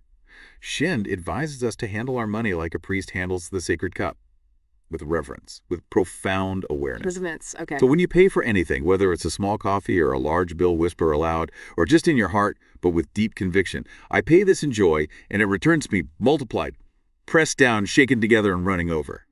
And feel the truth of that. Let it land in your body. Pressed down, shaken together, and running over. That's biblical, isn't it? It is. It connects to that universal law. This is spiritual math in action. What you give in joy always returns with increase. What you release in fear or hesitation or regret, that delays its return. Delays it. And what you part with in genuine gratitude, that creates immediate, clear pathways for more to flow in. Circulation is a universal law of life. Stagnation is just the illusion of loss. Your bills become channels, portals, divine investments when you bless them. They become opportunities for you to affirm abundance, not lack. Okay, that's powerful. Shifting from burden to opportunity. Now there's another barrier. A barrier to abundance that can be even more dangerous than doubt or fear. And that's guilt. Guilt. Guilt about wealth itself, guilt about wanting more, or guilt about receiving while others seem to lack. This is, as Shinn reveals, the invisible thief of abundance. The invisible thief. Because even when the law is spoken correctly, even when you use all the right declarations, if there's that unconscious current of guilt in the heart, it will actively reject what the voice has commanded. It's like a subtle, venomous lie we often tell ourselves. It truly is. So many of us carry these false beliefs, don't we? Whispers that say we're unworthy of riches, or that wanting money is selfish. Or unspiritual. Right, or that having more is somehow wrong. These are often just human interpretations of fear, but they get wrapped up in morality and shame. It's that fixed pie mentality again, isn't it? That says your gain must be another's loss. Which is completely contrary to how divine law operates. Exactly. The divine source is infinite, not limited. So what's the truth then, according to Shinn? The truth, as she asserts, is that your wealth serves God and the greater good when you receive it in righteousness and use it with love. The law, the divine source, is absolutely not offended by your overflow. There's no scarcity in the divine mind, only in our human perception of it. Okay. When you receive abundance, you don't take from others. You simply align faster with universal law. You become a living example of that law and action. Your poverty doesn't make another person rich. In fact, your abundance, when it's used in love and circulated with joy, it blesses everyone it touches. It allows you to give more freely, to create opportunities, to be a living testimony of divine provision. Your wealth, seen this way, is actually a sacred service. A sacred service. I love that reframing. So we have to consciously cleanse ourselves of this false humility, this self-imposed limitation. We do. And Shinn offers powerful affirmations for this very purpose. Like what? She suggests declaring, "It is right for me to prosper. I use money in love, and money flows to me in peace." Feel the rightness of that. It is right for me to prosper. That feels bold. It is. And if that little whisper of shame still tries to creep in, saying, "Who were you to have more?" Answer it clearly and firmly. I am a child of the infinite source of all good. I inherit all good. I release all guilt and walk in divine grace. Claiming your inheritance. Exactly. You simply cannot speak multiplication while holding on to the contraction of guilt. You can't bless your money and then unconsciously hate yourself for having it. They cancel each other out. There are contradictions that will collapse any demonstration. But when you consciously choose to release guilt, you simultaneously release significant restriction in your financial flow.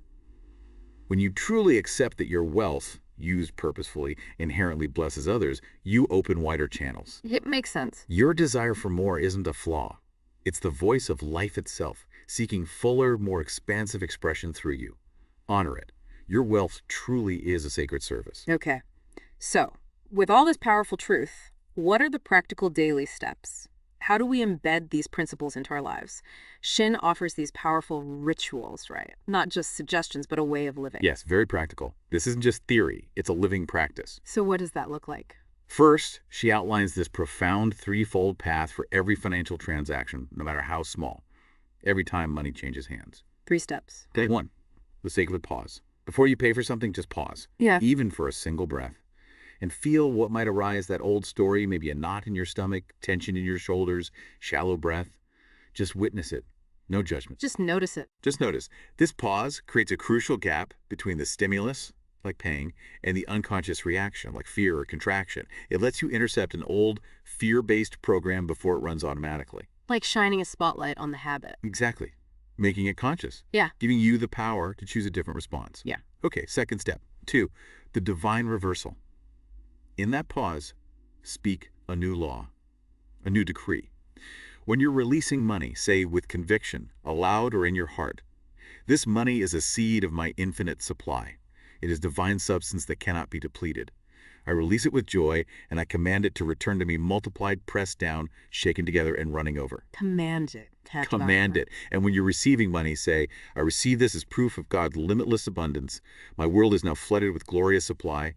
I am a divine channel, and my channels are clear, open, and overflowing. I give thanks." Again, it's a statement of truth. Okay, pause. Reverse the story of the declaration. What's third? 3, the embodied knowing. After you speak, feel the truth of it. Allow your body to align with the words. Walk with your shoulders back. Feel genuine gratitude for what money provides you and others. Receive with a simple, open-hearted thank you. This aligns your body's vibration to your new decree. It seals the magic, anchors the truth into your very being. Pause, reverse, embody. I like that. It feels manageable. It is. And next, Shinn emphasizes the sacred rhythm for the gates of your day. The gates of the day. Yeah, those crucial moments when your subconscious mind is most receptive, like when you're falling asleep or just waking up. The veil feels thinner then. Ah, okay. Like priming the pump. Exactly. It's about guarding these energetic gates with holy intention and conscious declaration. So what does that look like? Evening first. The evening blessing. Before you fall asleep, let this be your very last vibration, your final command to your subconscious for the night. I release all worry to the night. While I sleep, the law of increase is working for me, rearranging circumstances and opening unseen channels. I rest in perfect peace, knowing I will awaken to my overflowing good. Wow, that's powerful. Instructing your subconscious to work for you while you sleep. Yes, governing your dream state by truth, not by the anxieties of the day. And then the morning. Then, the morning anointing. Upon waking, before anything else, before checking your phone. Okay. Greet your day with conscious law. Good morning, God. I declare that this day unexpected channels of abundance open to me. My supply is instant, constant, and lavish. I am divinely guided in all my ways, and I walk in a sea of financial peace. And as you say this, and maybe touch your wallet or your phone, anything that represents your finances, bless them, not out of duty, but out of dominion. Setting the energetic keynote for the day, like tuning an instrument. Precisely.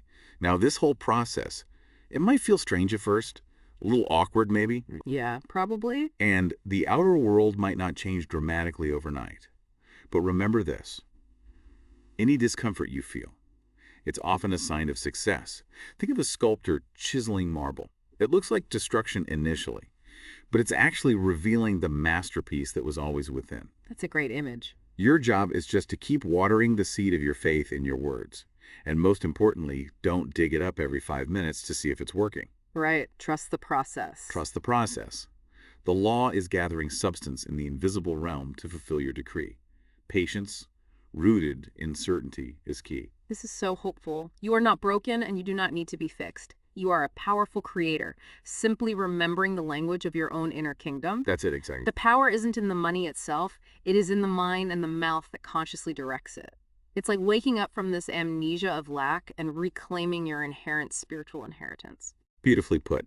You are no longer the victim of money or circumstance. You are the governor of it. Your supply is sure. Your word is law. And your wealth, visible and invisible, it's unfolding now, in this moment and in all the moments to come. This is your divine financial dominion. So take this profound truth with you as you go about your day. Every dollar you touch, every payment you make, every time you speak about your finances, you are activating a powerful, immutable law. Use your words consciously. Use them to create, to bless, and to declare your divine inheritance. Let no financial moment pass without awareness, without conscious intention. Let no transaction escape your powerful vibration. Yes. Let's end with this powerful declaration of foundational truth from Shinn. Maybe say it with us. Feel it. Money now comes to me from expected and unexpected sources. I walk in plenty. I speak in plenty. I live in the law of increase. My supply is sure. My word is law. And my wealth is unfolding even now. Say it until the rhythm writes itself into your body, until your mind submits to the truth, until the outer world simply must obey. Say it again and again with certainty. You are not beneath money. You are not afraid of it. You are not confused by it. You now handle it as a priest handles the sacred, with truth, with power, with joy. We really hope this deep dive has given you some profound new tools, and maybe some peace, for transforming your financial reality. And for more insights into these powerful spiritual principles, please be sure to watch the related video. You can click on the end screen right here or find the link in the description below. Hello, my dear. Welcome. I invite you to join me now in a gentle, guided visualization to step out of the noise of the world and into the sacred space of your own soul. Find a place where your body can feel safe, supported, and completely at rest.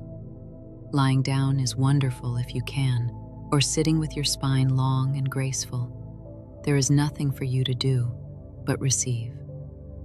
My voice will be your gentle guide on a journey, not to become someone new, but to remember the quiet, powerful truth of who you have always been. So when you are ready, let's begin by arriving in this moment together. Take a slow, deep breath in through your nose, feeling the air as a gift of life. And as you exhale through your mouth, release the day with a gentle sigh. Let it all go. One more time, a deep, nourishing breath in. And as you release it, give yourself permission to sink into the stillness that is always waiting for you. And just allow your eyes to close, gently, softly. We are going to move deeper now, deeper into the peace where all true change begins. I will guide you down from 10 to 1. With each number, we will establish a steady, soothing rhythm. With each number, sinking deeper into peace, letting go even more. 10. Beginning the gentle descent, feeling the first layer of the outside world begin to melt away as you sink deeper. 9. Letting go even more, giving the full weight of your body over completely to the surface that holds you, safely and unconditionally. 8. A soft wave of relaxation flows from the crown of your head down to your toes. A gentle current of peace you can simply allow. 7. Your jaw softens, your tongue rests, releasing the weight of every unspoken word as you sink deeper into this feeling of release. 6. Your shoulders release their heavy burdens, sinking down and away from your ears, letting go of what was never yours to carry. 5. You are halfway there, floating in a quiet, peaceful space. You're breathing a slow and rhythmic, each breath a soft anchor to the stillness, pulling you deeper. 4. The busy thoughts in your mind become distant, quiet clouds. You can simply watch them drift by, unattached and serene, as you let go completely. 3. A feeling of deep peace settles into your heart, a quiet warmth, a sense of coming home to your truest self. Sinking deeper now. 2. You are at the doorway to your inner sanctuary. Your body is resting deeply. Your mind is open, clear, and wonderfully receptive. And 1. You have arrived. In a state of perfect, peaceful awareness, totally relaxed, yet more awake than ever before. Rest here, in this powerful, creative silence. From this beautiful, receptive space, imagine a soft, golden honey-like light forming above your head. The light of divine love, of pure creative spirit. Feel this beautiful light as it pours gently into you. It fills your brain with clarity, your forehead with peace. It flows into your neck and throat, dissolving any blockages, any truths you have been afraid to speak. It gives you permission to have a voice. The light pours into your shoulders, melting away the last remnants of tension. It flows down through your arms and hands, allowing them to simply rest and receive. This beautiful light now fills your chest, your entire heart space. It pours into every part of your heart, healing old wounds, soothing old aches. It melts away the armor you built to protect yourself, filling you with a profound sense of safety that comes from within. Feel your heart expand with this warm, unconditional self-love. The light continues downward into your solar plexus, your belly. This is your center of power. It gently unties any knots of anxiety or fear, replacing the feeling of powerlessness with a deep, grounded sense of calm confidence. Now, feel this golden peace as it flows through your hips, down your strong legs, and into the soles of your feet, grounding you to the earth. Your entire body is filled with this luminous, golden light. And now that your body rests in this golden peace, the gates of your mind swing open, ready to receive a new understanding.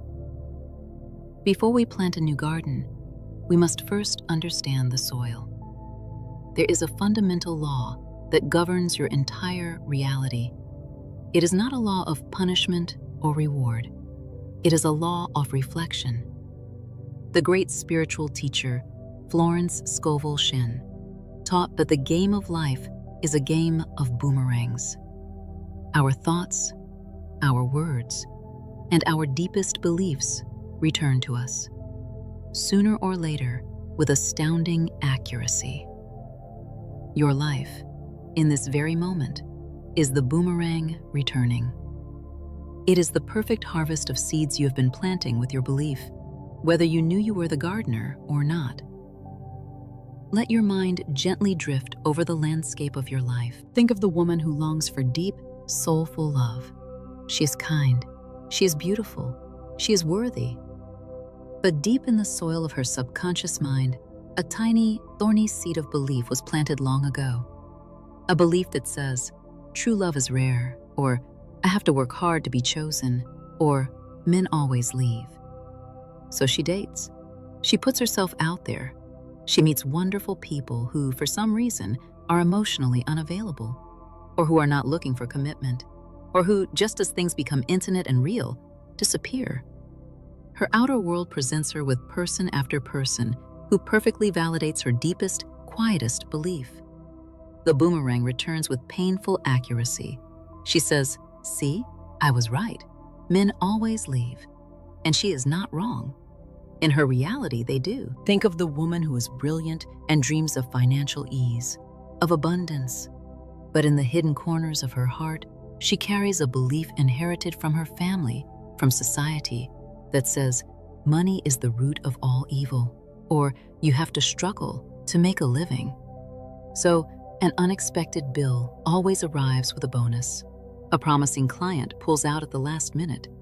She feels a strange, almost shameful feeling, and she has more than enough, and finds a way to spend it or lose it, to return to the familiar hum of just getting by.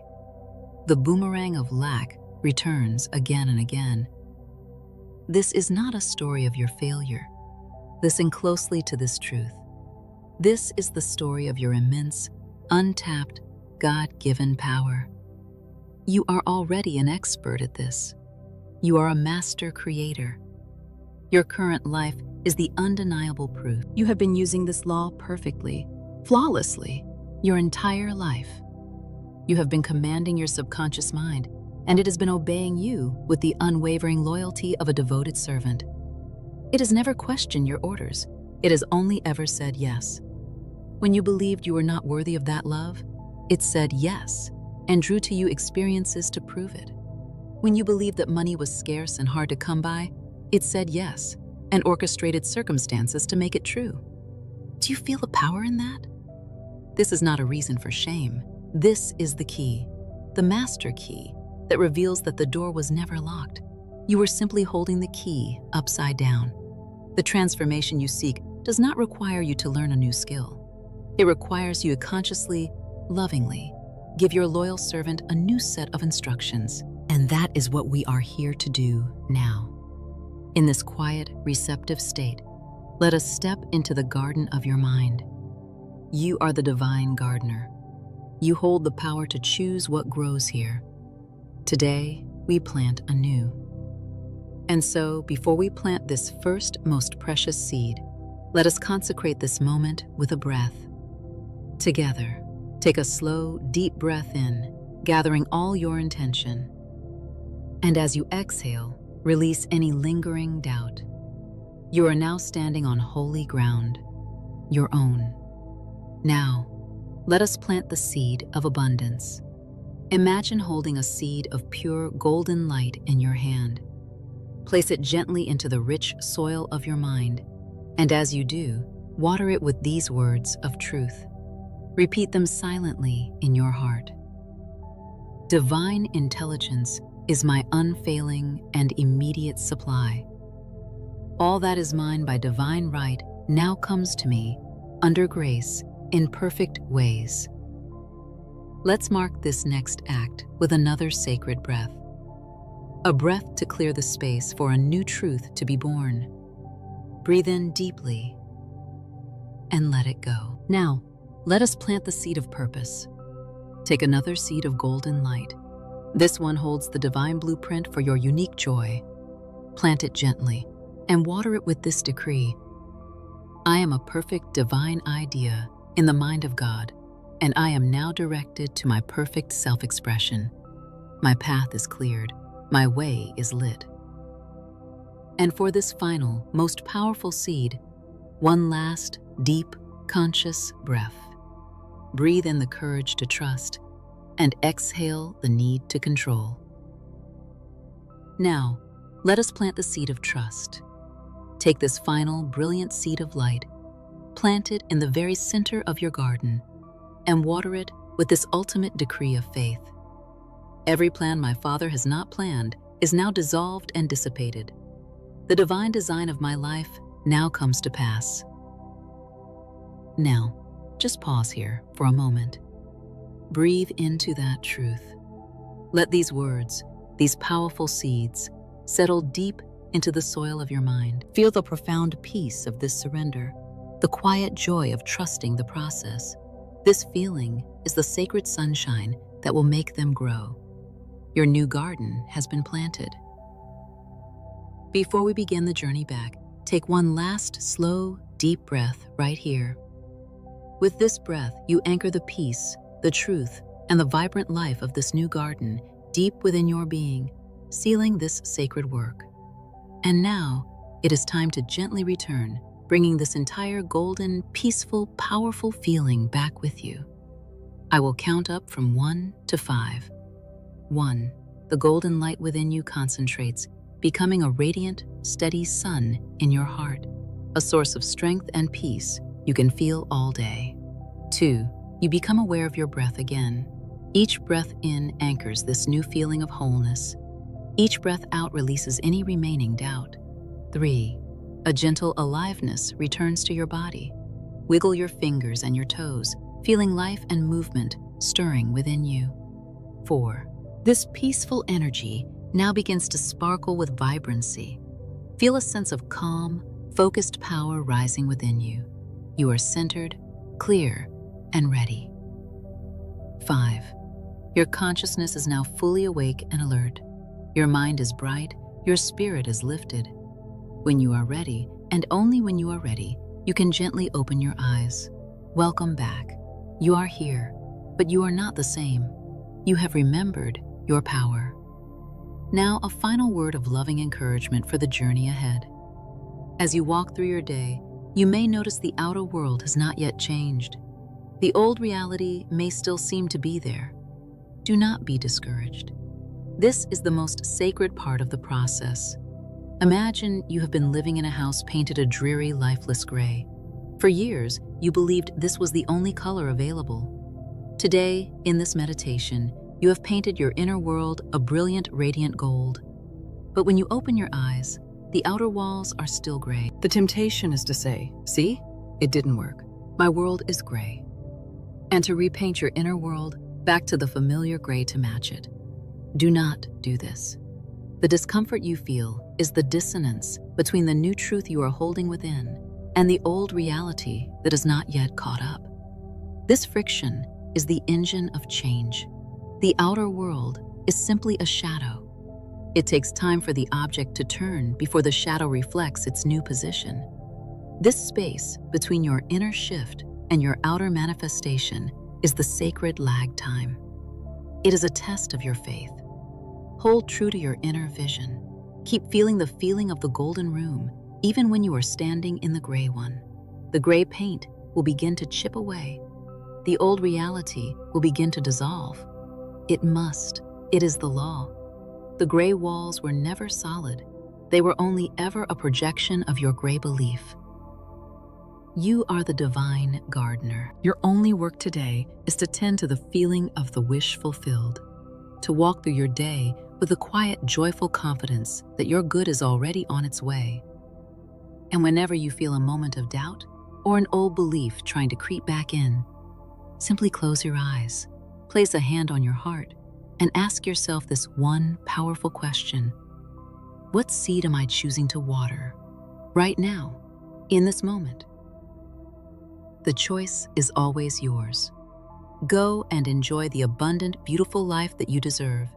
It has always been your birthright. And now, my dear, the journey inward is complete. You may step back into the world, not as you left it, but as a conscious creator, carrying this sacred garden, this golden peace within you. The stillness you found here is now yours to keep. The world awaits your light.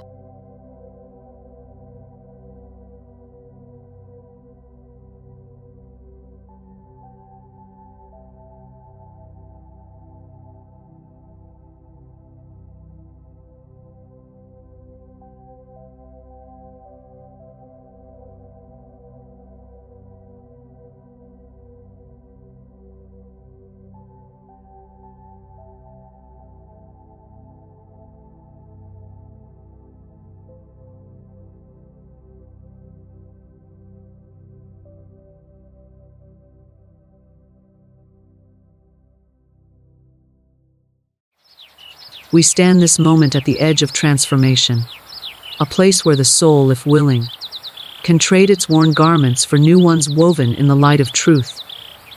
The world has told us stories, many of which we believed stories of limitation, guilt, shame, fear, lack. And in accepting them, we have built identities around wounds. We have shaped ourselves to match circumstances and mistaken survival for destiny. But there is a truth that sings quietly beneath every false belief, the truth that who you truly are was never broken, never limited, never small. Let the old you die, not as a cry of despair, but as the most glorious invitation. To die to the false is to be born into the true. The part of you that clings to struggle, to resentment, to doubt, does not belong to the divine pattern. It is the shadow self, the self born of fear and misbelief, and its time is up.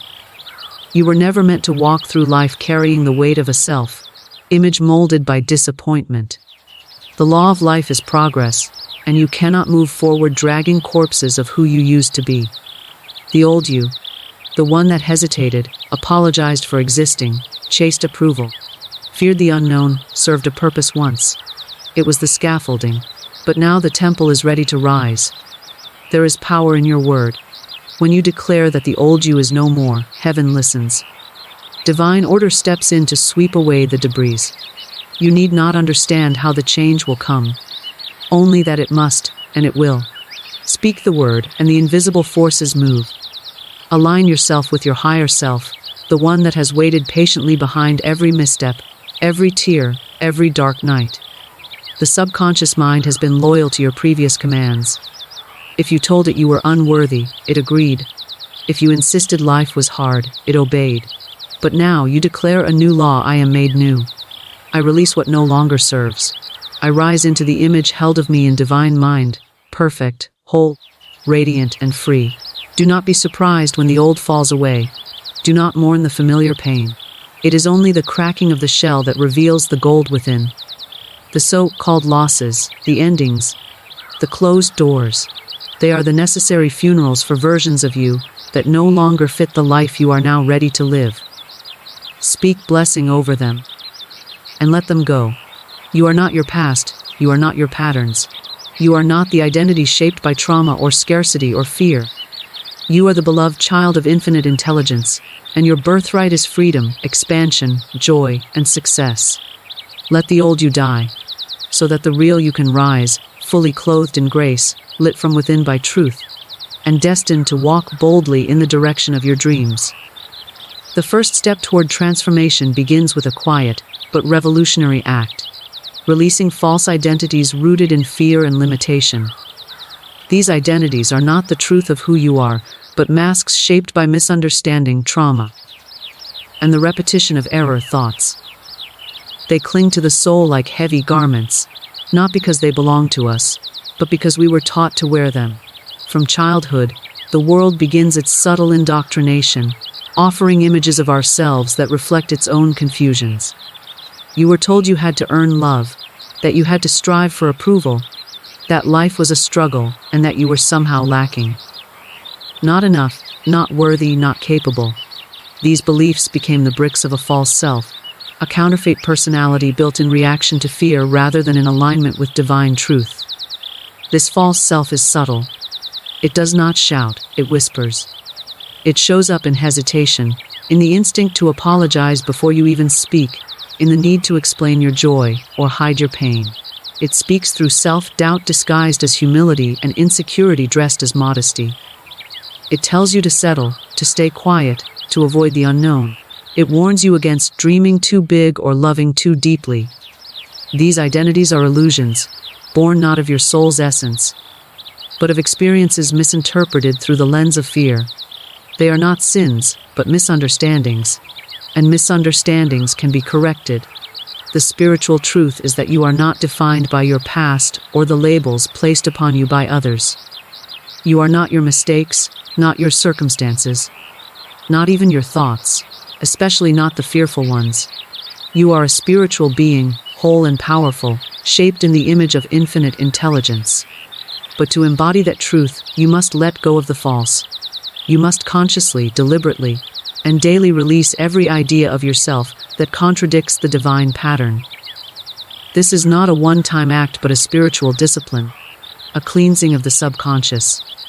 The subconscious mind accepts what is repeatedly spoken and believed, whether it is true or not.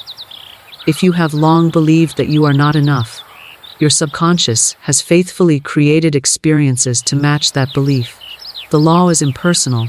It does not care if the belief is good or bad, true or false. It simply produces after its kind. If you carry an identity shaped by fear, fear of failure, fear of abandonment, fear of rejection, your outer world will continue to reflect that fear. And so, to release the false self, you must re-educate the subconscious, not through willpower, but through the persistent, loving assertion of truth. Speak the new word, I am whole. I am worthy. I am safe to be seen. I am free from all limitation. Do not wait until you feel these statements to speak them. Speak them until you feel them. Affirmations are not wishful thinking. They are spiritual declarations, correcting years of error and setting a new pattern in motion. Each time you speak the truth about yourself, you dismantle a lie that has held you captive. Each time you refuse to accept limitation as your lot, you reclaim your power.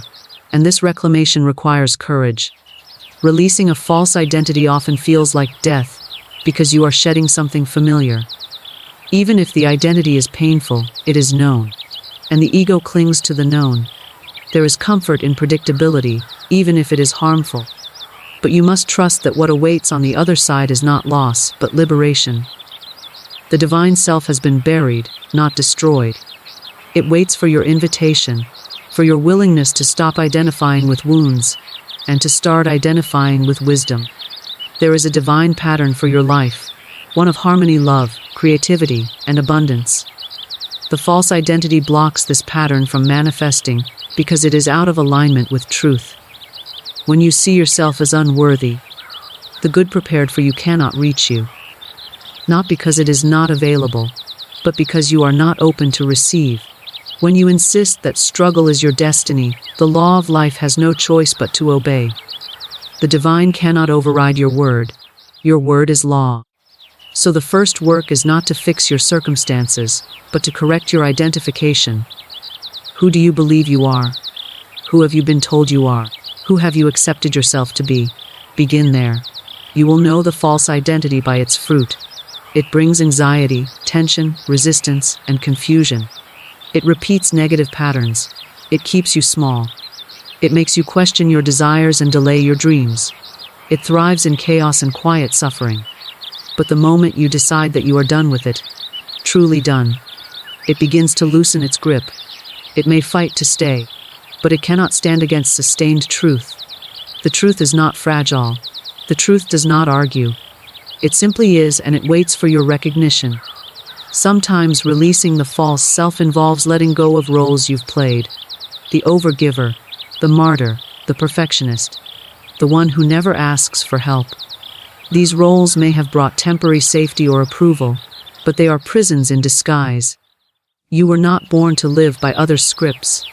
You were born to be the living expression of divine intelligence. Creative, bold, joyful, expansive. Anything less is not humility, it is disobedience to the truth of your being. To release these roles, you must become conscious of them. Observe the thoughts that arise when you make a mistake. Do you condemn yourself? Do you shrink? Do you fear rejection? Observe how you respond to praise. Do you deflect it? Do you feel unworthy? Do you question the motives of those who affirm you? These reactions are not your truth. They are clues pointing to the false identity still at play. Do not judge them. Witness them. Bring them into the light. Name them, and then declare their expiration. You are not obligated to continue any belief or behavior simply because it is familiar. Familiarity is not truth. Repetition is not reality. And fear is not a worthy author of your identity. The spiritual self, the real self, does not ask for permission to exist. It knows its worth, because its worth comes from the divine, not from performance or perfection or external validation. The real you does not beg, it blesses. It does not compete, it creates. It does not fear the unknown, it welcomes the unfolding. To release the false identity, you must also forgive, not just others, but yourself. Forgive yourself for believing the lies. Forgive yourself for staying small. Forgive yourself for surviving in ways that now feel misaligned. You did the best you could with what you knew, and now you know more.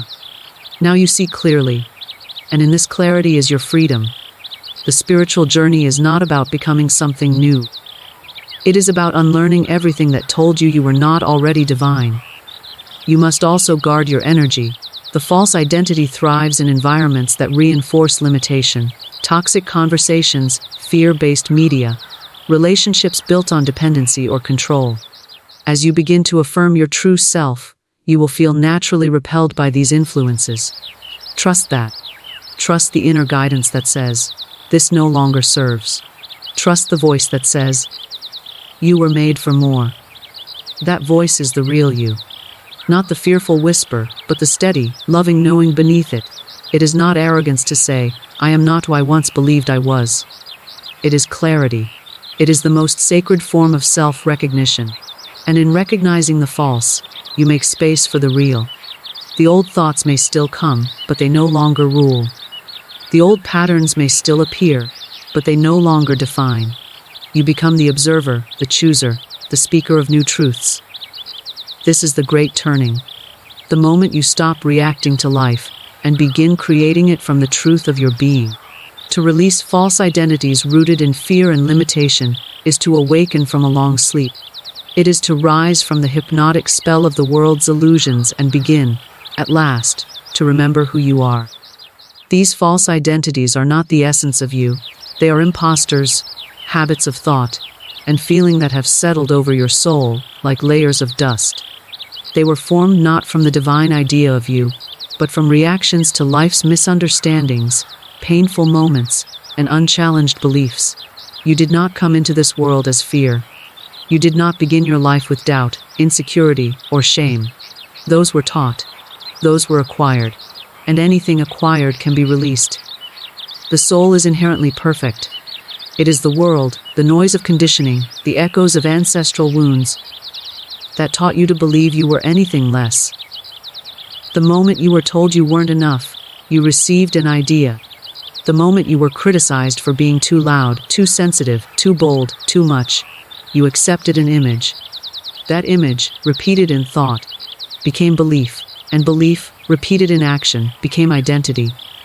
That identity began to wear your name, but it never wore your truth. It took your shape, but never held your spirit. It became a role you played so well that you began to forget it was a performance. The false self is seductive because it promises safety. It tells you that if you just play along, you'll be accepted.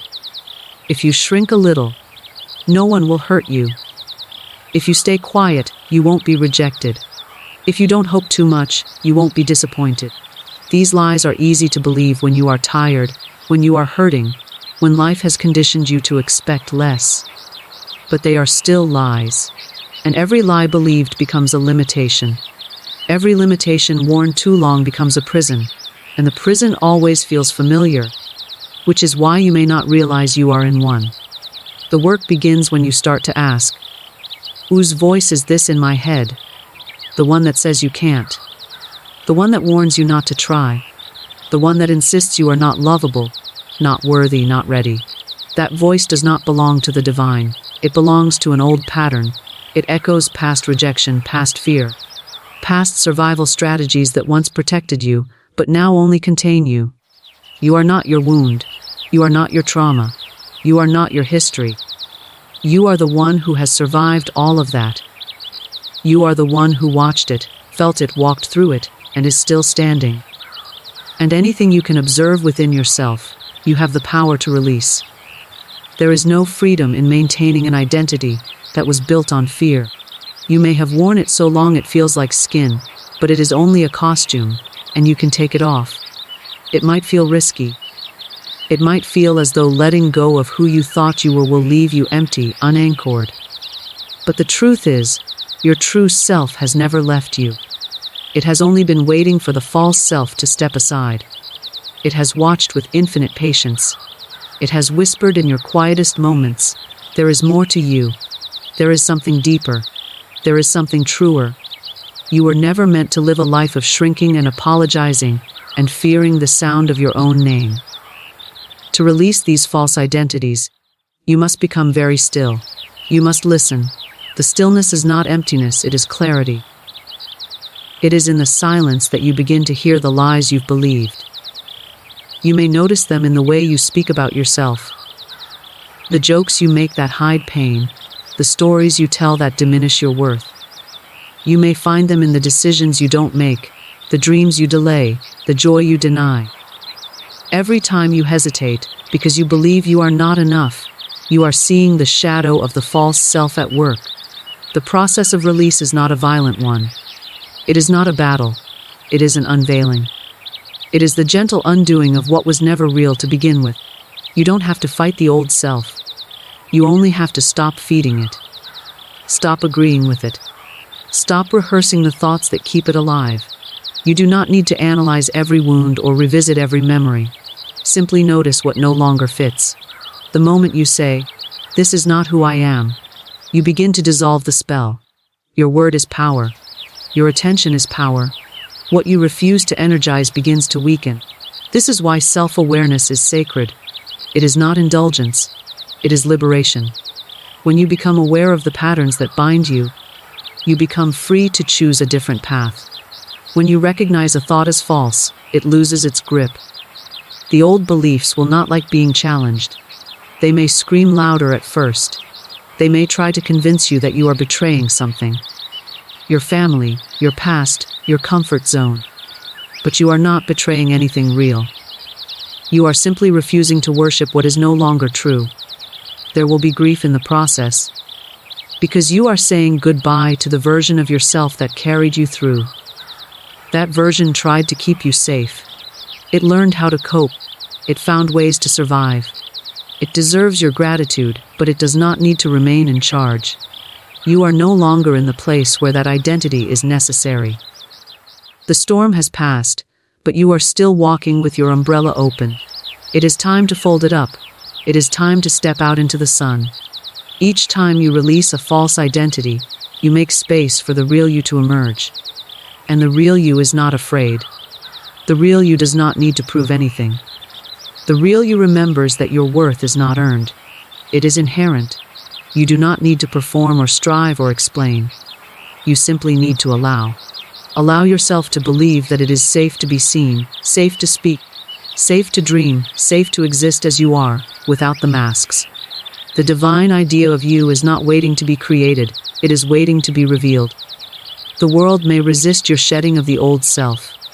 It may try to pull you back into roles that are familiar, predictable, comfortable for others. You may find that some relationships are built on your false identity, and when you begin to show your true self, those relationships tremble. That is not your failure. That is your freedom. The truth of you will disturb what is false around you, but it will also attract what is real. You are not here to be what others expect. You are here to be what the divine imagined when it dreamed you into being. As you move through this release, you may feel moments of emptiness, but they are not emptiness at all. They are spaciousness, room for truth, for clarity, for love that is not earned, for purpose that is not performance. Let that space widen. Let it expand. Let it become the holy ground where the real you begins to rise. To declare a new reality aligned with divine truth is to become a conscious creator, no longer at the mercy of appearances or past conditioning. Life moves not by chance but by law, and the law responds to the words you speak and the beliefs you hold. When you declare a new reality, you are not inventing something artificial or distant. You are claiming what is already yours in the unseen, calling forth what is held for you in divine mind.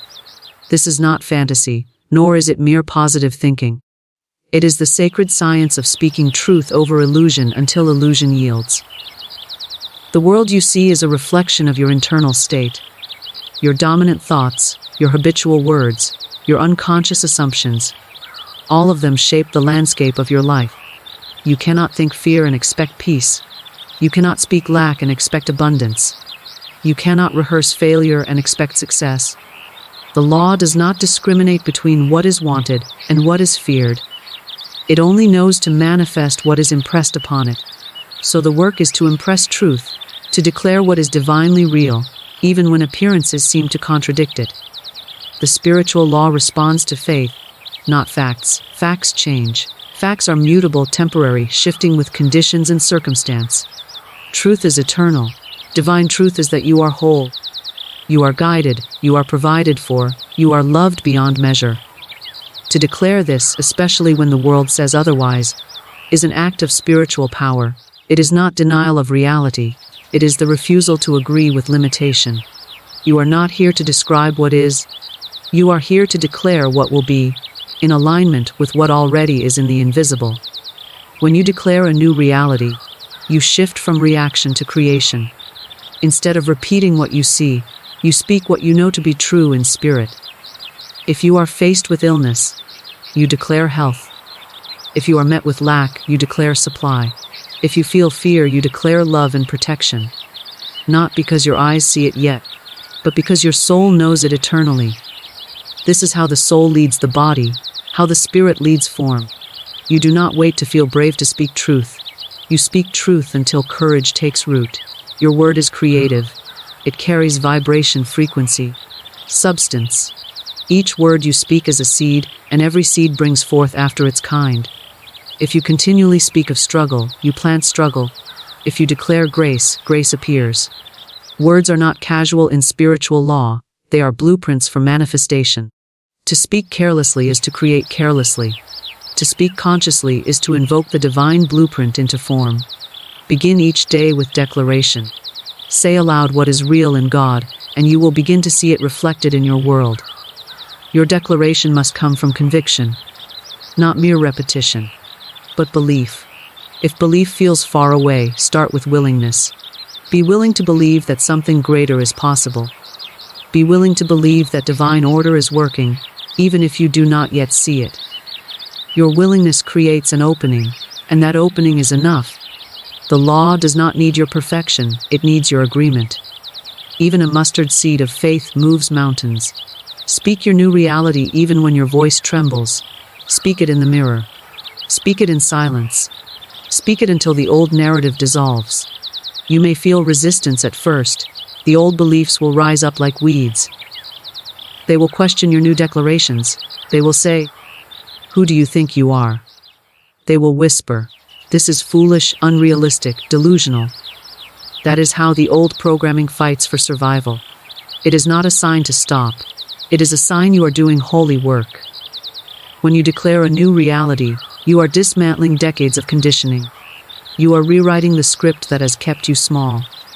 Let the doubts come, and speak the truth anyway. Every time you declare something aligned with divine truth, you align your vibration with it. Your energy shifts. Your posture changes. Your choices begin to reflect the new story. You start walking as someone who knows they are guided, not lost. You begin to act like someone who is supported, not abandoned. You show up to life differently, not waiting for the outside to confirm your worth, but knowing that your worth is the source of the outside. This shift is subtle but powerful. It turns the tide of your life. You are not speaking truth to change the universe. You are speaking to change yourself, to come into harmony with what already is. The supply is already there. The love is already present. The path is already made. But you must align your consciousness with it to perceive and receive it. Declaring your new reality is like tuning a radio to a higher station. The music was always playing, but until you tuned in, you couldn't hear it. Your declaration is the tuning fork. Your word is the dial. The old story may have been spoken for years. I am not enough. I always fail. Nothing works out for me. These words have shaped your experience, but they have no permanent power unless you continue to speak them. Cancel them now. Declare, that was an old story. It no longer applies. I am now aligned with truth. Speak the opposite. I am worthy. I am chosen. I am powerful. I am in divine flow. Say it again and again. Repetition builds belief. Belief builds energy. Energy builds form. You are allowed to speak a new story even if no one else believes it yet. Others may try to remind you of your past. They may say, "But remember what happened." Let them speak. You do not need their agreement. You only need your own. The past is not a prophecy unless you keep repeating it. Break the pattern with your word. Speak your future as if it is already here. The universe will rise to meet it. Form follows thought. Reality follows identity, and identity is revealed through declaration. Speak life to your finances. Speak love to your relationships. Speak clarity to your mind. Speak healing to your body. Let your mouth become an altar, your words offerings of faith. Do not curse your situation with complaints. Do not describe your pain more than your power. Give more airtime to the reality you want to live than the one you want to leave. Let your declarations become your daily practice. Before the world begins to pull at your focus, anchor yourself in truth. Say aloud, "I am aligned. I am guided. I am whole. I am free." You may feel strange at first. It may feel like pretending. That is only because your subconscious is not yet familiar with the new script. Keep going. Familiarity will come. The subconscious loves repetition. What is strange today becomes natural tomorrow. What feels awkward now becomes automatic with time. You are not lying when you speak truth. You are remembering. You are not performing. You are aligning. There is nothing arrogant about declaring what the divine already knows to be true about you. There is no special formula. The power is not in the specific words, but in the vibration behind them. Let your declarations come from sincerity, from a heart that longs to live aligned with truth. You do not need to sound perfect. You only need to be clear. Speak from your soul. Speak with authority. Speak with the calm knowing that you are not making something happen. You are allowing it. You are claiming what is already yours in spirit. Your job is to speak the word. The law will do the rest. The doors will open. The way will be made. The right people will appear. The old will fall away. The new will take root. Your word does not return void. It accomplishes what you send it to do. To trust the power of your spoken word to transform is to understand the spiritual architecture of creation. Every word you speak sets something into motion, seen or unseen. The spoken word is not simply sound, it is substance. It is form taking shape through vibration, through frequency, through intention. When you speak, you are not just expressing thoughts, you are activating law. You are imprinting the invisible with command. The words you choose, the tone you carry, the belief behind your voice. These are your tools of manifestation, and they are not to be used lightly. The law of the word is exact, impersonal, and unfailing. What you decree in faith becomes reality, for better or worse. The spoken word is the bridge between the invisible and the visible, between the realm of spirit and the realm of form. You do not need to understand all the mechanics of this process, only that it is real and that it is always operating. Whether you know it or not, your words are working for you or against you. The law does not stop because you are unaware of it. It continues to move, to arrange, to reflect what has been declared. Your life, in many ways, is the echo of your own words. If you want to change the echo, you must change the voice that sends it forth. To trust this power is to take responsibility for your language. No more idle words, no more careless agreement with fear, no more rehearsing defeat. To say, "I can't, I never, I'm just not lucky" is not harmless. It is creative. It is a planting of seed into spiritual soil, and that seed will bear fruit. If you do not want the fruit, stop planting the seed. Speak only what you want to see. Speak only what aligns with divine order, with your highest truth, with the idea of you held in infinite intelligence. Trusting your word is trusting the power that stands behind it. You are not the source of the word's power. You are the vessel. The power comes from divine law, and the law is perfect. Just as gravity does not fail, the law of the word does not fail. You speak, and the universe responds. This is not magic, though it may feel miraculous. This is spiritual precision, the highest technology, older than time. When you speak truth, you command the atoms of reality to move into formation. When you speak love, you open channels for grace. When you speak with conviction, You become magnetic to all that matches your vibration. There is a sacred authority in your voice when it is aligned with truth. Not forceful but firm. Not loud but resonant. The voice of the soul does not beg, it declares. It does not ask for permission. It moves from knowing. When you speak from your divine self, you speak with the power of the Creator flowing through you. "Let there be light" was not just a phrase, it was an example. It was a blueprint. You too are made in that image. You too are meant to say, "Let there be," and see it come to pass. Let there be peace. Let there be clarity. Let there be provision.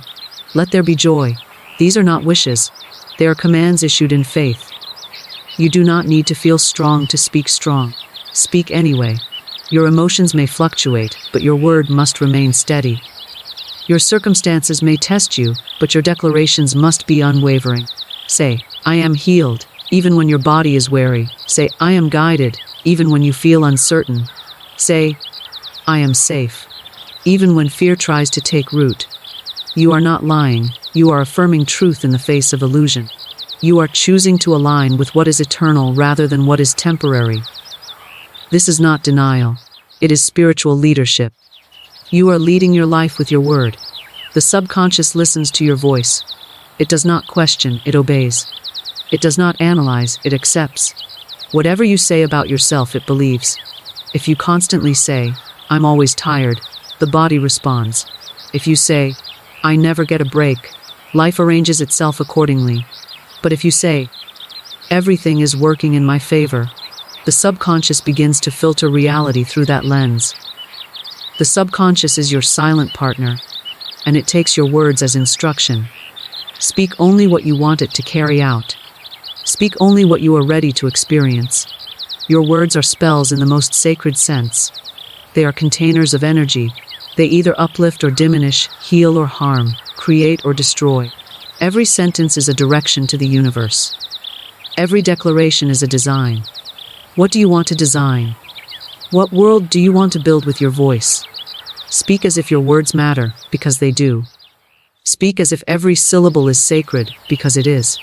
Speak as if your future is listening, because it is being shaped with every sound. You do not need to speak all day to activate this power.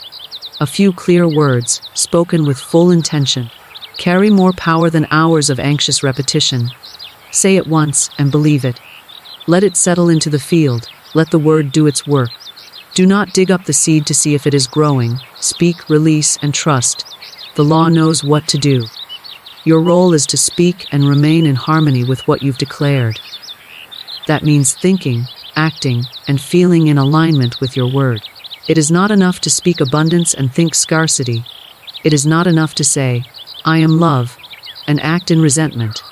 Your word is the beginning, but the rest of your being must follow. Train your thoughts to echo your declarations.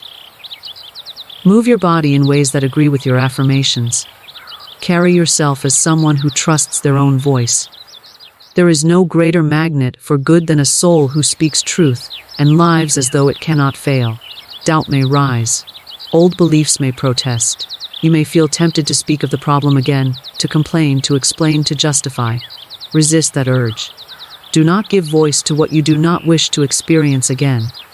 Give your energy to the solution, not the story of the struggle. Speak what you desire, not what you fear. Speak from vision, not from history.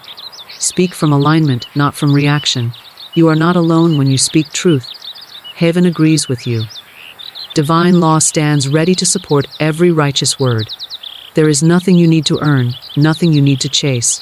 You need only to declare what is already yours in divine mind. The supply is ready. The path is ready. The peace is ready. Your word opens the door. Your trust holds it open. Speak boldly. Speak consistently. Speak from the authority of your highest self. Speak not just to be heard, but to create. Speak not just to describe, but to direct. Speak not just to express, but to command, to claim, to call forth the divine into the visible. To embrace endings as sacred transitions is to understand the divine rhythm of life. The ebb and flow, the inhale and exhale. The birth and release that are part of every soul's journey. Nothing truly ends without ushering in something new. The human mind, conditioned by fear and attachment, often sees endings as loss, as failure, as the disappearance of something precious. But the spiritual eye sees further.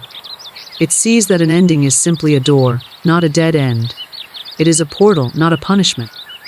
It is the space cleared for transformation, the clearing of the field so something higher, richer, and more aligned can take root. Life is a continual process of refinement, and refinement requires removal. The old must be released to make space for the new. The season must shift. The leaves must fall. The caterpillar must dissolve before the butterfly can form. You are not losing something, you are being prepared. But if you grip too tightly to what has finished its purpose, you interfere with the divine order. You slow the emergence of your next good. When something leaves your life, a person, a job, a version of yourself, it is not always because something went wrong. It may be because something greater is coming. Trusting this law of spiritual evolution allows you to walk through endings with grace instead of grief, with reverence instead of resistance. Each ending carries a message, a signal that something is complete, not always because it was perfect, but because it was sufficient. It played its role in your unfolding. It taught you what you needed to know for the next step. Even if it ended in discomfort, that discomfort has wisdom. Every pain holds a lesson, every closing chapter an initiation. When you begin to see endings this way, you stop fearing them. You stop labeling them as wrong. You begin to bless what ends, even if your heart feels tender. You understand that nothing that is truly yours in divine law can be taken from you, and what departs is either fulfilled or no longer aligned. The fear of endings is rooted in the illusion of permanence. The mind wants to hold on, to preserve, to maintain control. But life is not static, spirit is not stagnant. Everything is energy, and energy must move, must evolve, must return and renew itself. When you cling to what no longer serves, you stagnate your own growth. You become a keeper of expired stories, a guardian of outdated patterns. But when you allow endings to come and go like the tides, you remain open, fluid, available to grace. You live not in the past, but in the unfolding now. The ego sees endings as identity collapses. It says, if this role ends, who am I? If this relationship ends, am I lovable? If this job ends, am I valuable? But these questions are born of fear, not truth. You are not your role. You are not your status. You are not your title, your relationship, your income, or your accomplishments. You are a soul, eternal and complete, moving through various expressions for the purpose of learning, expanding, remembering. Endings do not diminish you. They reveal the parts of you that were hidden by what you've outgrown. To embrace endings, you must also allow yourself to feel. Sacred transition is not bypass. It is not about pretending you are unaffected. It is about acknowledging the ache without becoming it, honoring the sadness without drowning in it. Let yourself weep if needed. Let yourself mourn what was. But know that the mourning is not evidence of loss. It is evidence of love. You are grieving a version of yourself, a chapter that mattered, a phase that carried beauty. Grief is not weakness. It is a form of release, a cleansing of the soul's hands so they may receive again. In sacred law, nothing is wasted. No chapter is meaningless. Even what ended abruptly, even what ended painfully, even what feels unresolved carries divine purpose. The human mind may not yet see it, but the soul understands. There are no loose ends in spirit. What seems like a detour was a direction. What looks like a delay was protection. What feels like a collapse is often construction. You are being rebuilt from the inside out. Trust this dismantling. Trust that something wiser than your fear is at work. Endings invite you to become new. Not by force, but by surrender. They soften you, they open you. They strip away what you no longer need. The roles you played to feel safe. The identities you built for approval. The stories you told to justify staying small. All of these fall away in sacred transition. The discomfort is not punishment. It is pruning. You are being carved into a clearer vessel for truth. Your sharp edges are being smoothed. Your false masks are being removed. You are not falling apart. You are falling into alignment. There is a quiet holiness in every ending, a whisper from the divine that says, "It is time." Not time to panic, not time to collapse, but time to shift, to yield, to release what has served its term. Often, we do not realize we are holding on to something already gone. We cling to the memory of a thing, the idea of it, the comfort of the known. But life responds not to nostalgia but to presence. To grow, you must let go. To receive, you must make room. Endings are how room is made. Honor what was. Say thank you to the chapter. Bless it with your gratitude.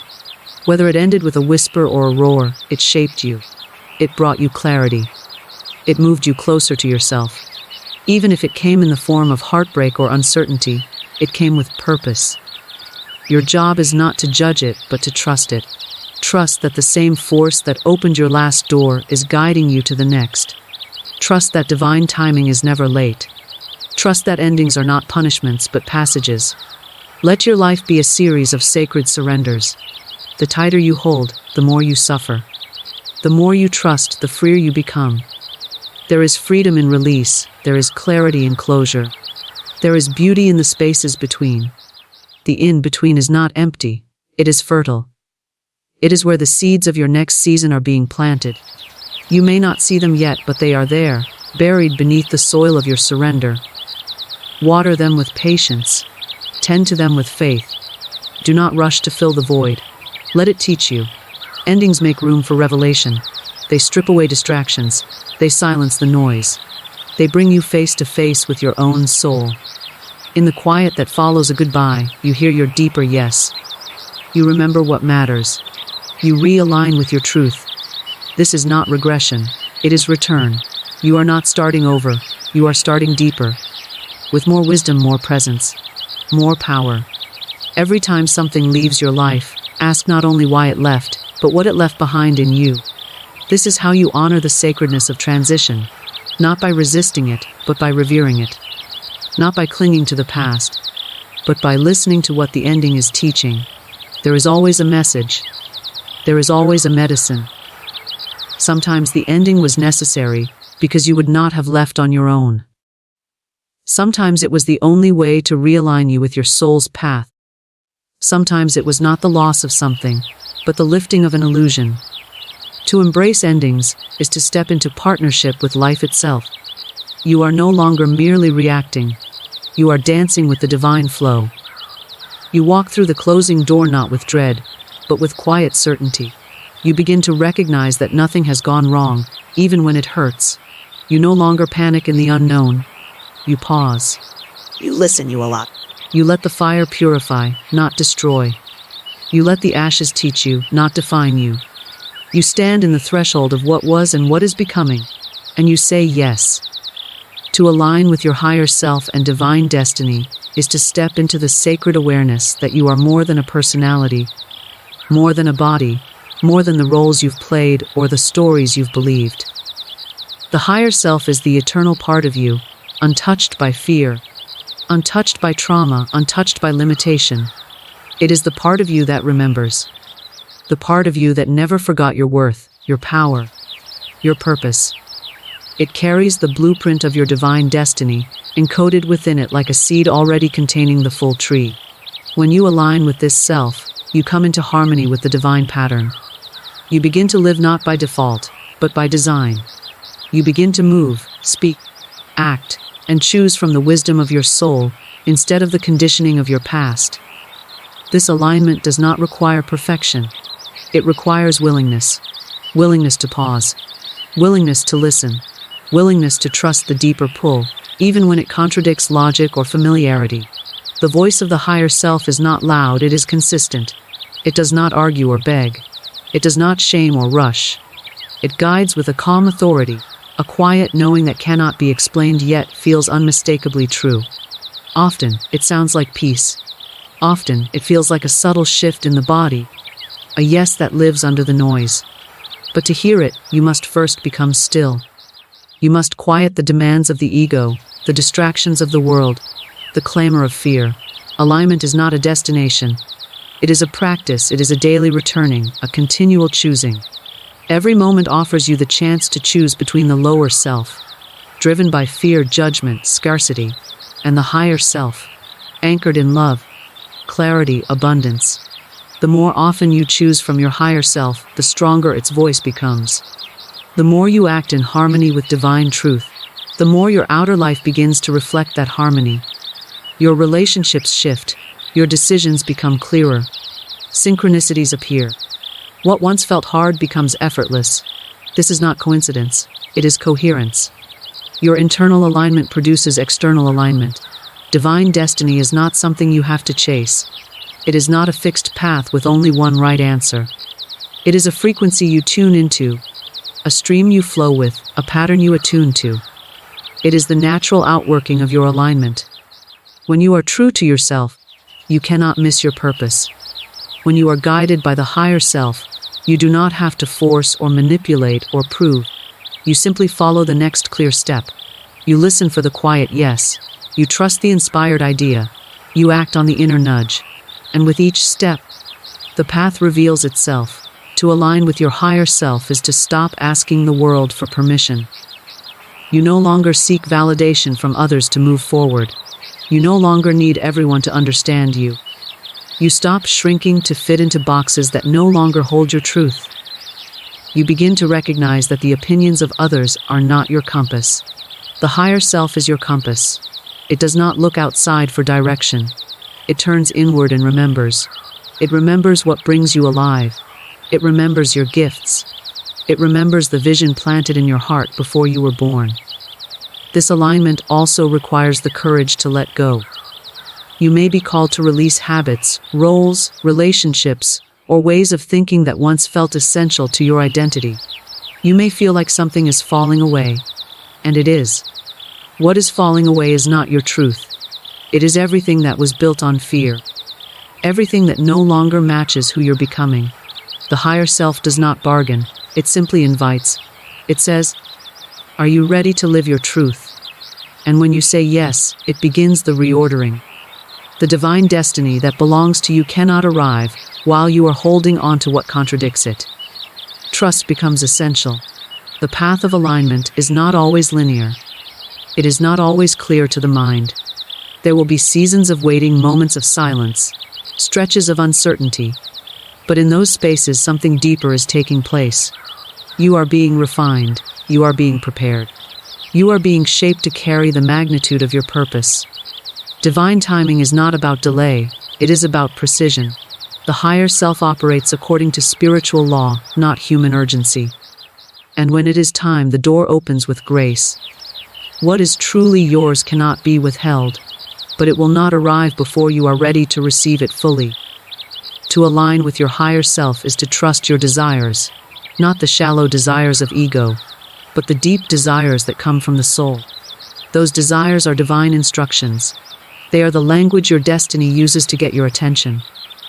What you long for, in your quietest, most honest moments, is not random. It is sacred. It is part of the design. Do not dismiss it. Do not talk yourself out of it. Do not bury it under logic or shame. Let it rise. Let it speak. Let it guide you. The higher self does not ask you to sacrifice your joy in exchange for holiness. It reminds you that joy is holy. Fulfillment is holy.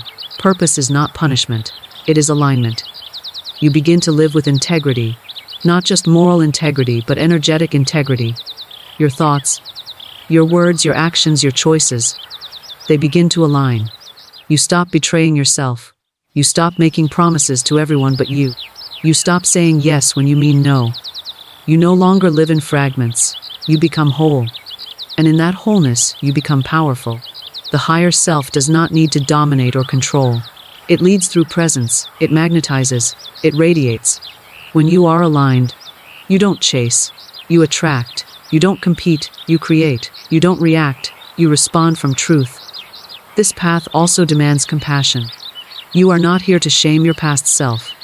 You are here to understand. Every version of you is trying to survive. Every choice was made with the level of awareness you had at the time. Alignment is not about condemnation. It is about clarity. It is about seeing what no longer serves and choosing differently. Choosing again. Returning again. You may fall out of alignment. That is human. But you will learn to recognize it more quickly. You will feel the dissonance. you will hear the call to return. And you will return, not as punishment, but as practice. The more you align with your higher self, the more peaceful you become, not because life becomes easier, but because you become steadier. The chaos around you no longer determines the clarity within you. You begin to respond from centeredness. You trust your intuition. You move with purpose. You are no longer tossed by the opinions of others or the pressures of the world. You become anchored. You know who you are. You know whose you are. And from that knowing you live. Not out of obligation, not out of fear, but out of deep truth. Divine destiny is not a distant goal. It is a natural unfolding. It is not something you earn. It is something you embody. It is not separate from who you are. It is who you are when you are aligned. The higher self already knows the way. It already sees the full picture. You do not need to figure it all out. You only need to keep saying yes. Yes to the voice within. Yes to the next step. Yes to the path that feels both terrifying and true. You are not chasing your destiny. You are becoming it, one aligned choice at a time. The road may not be paved with certainty, but it is lit with guidance.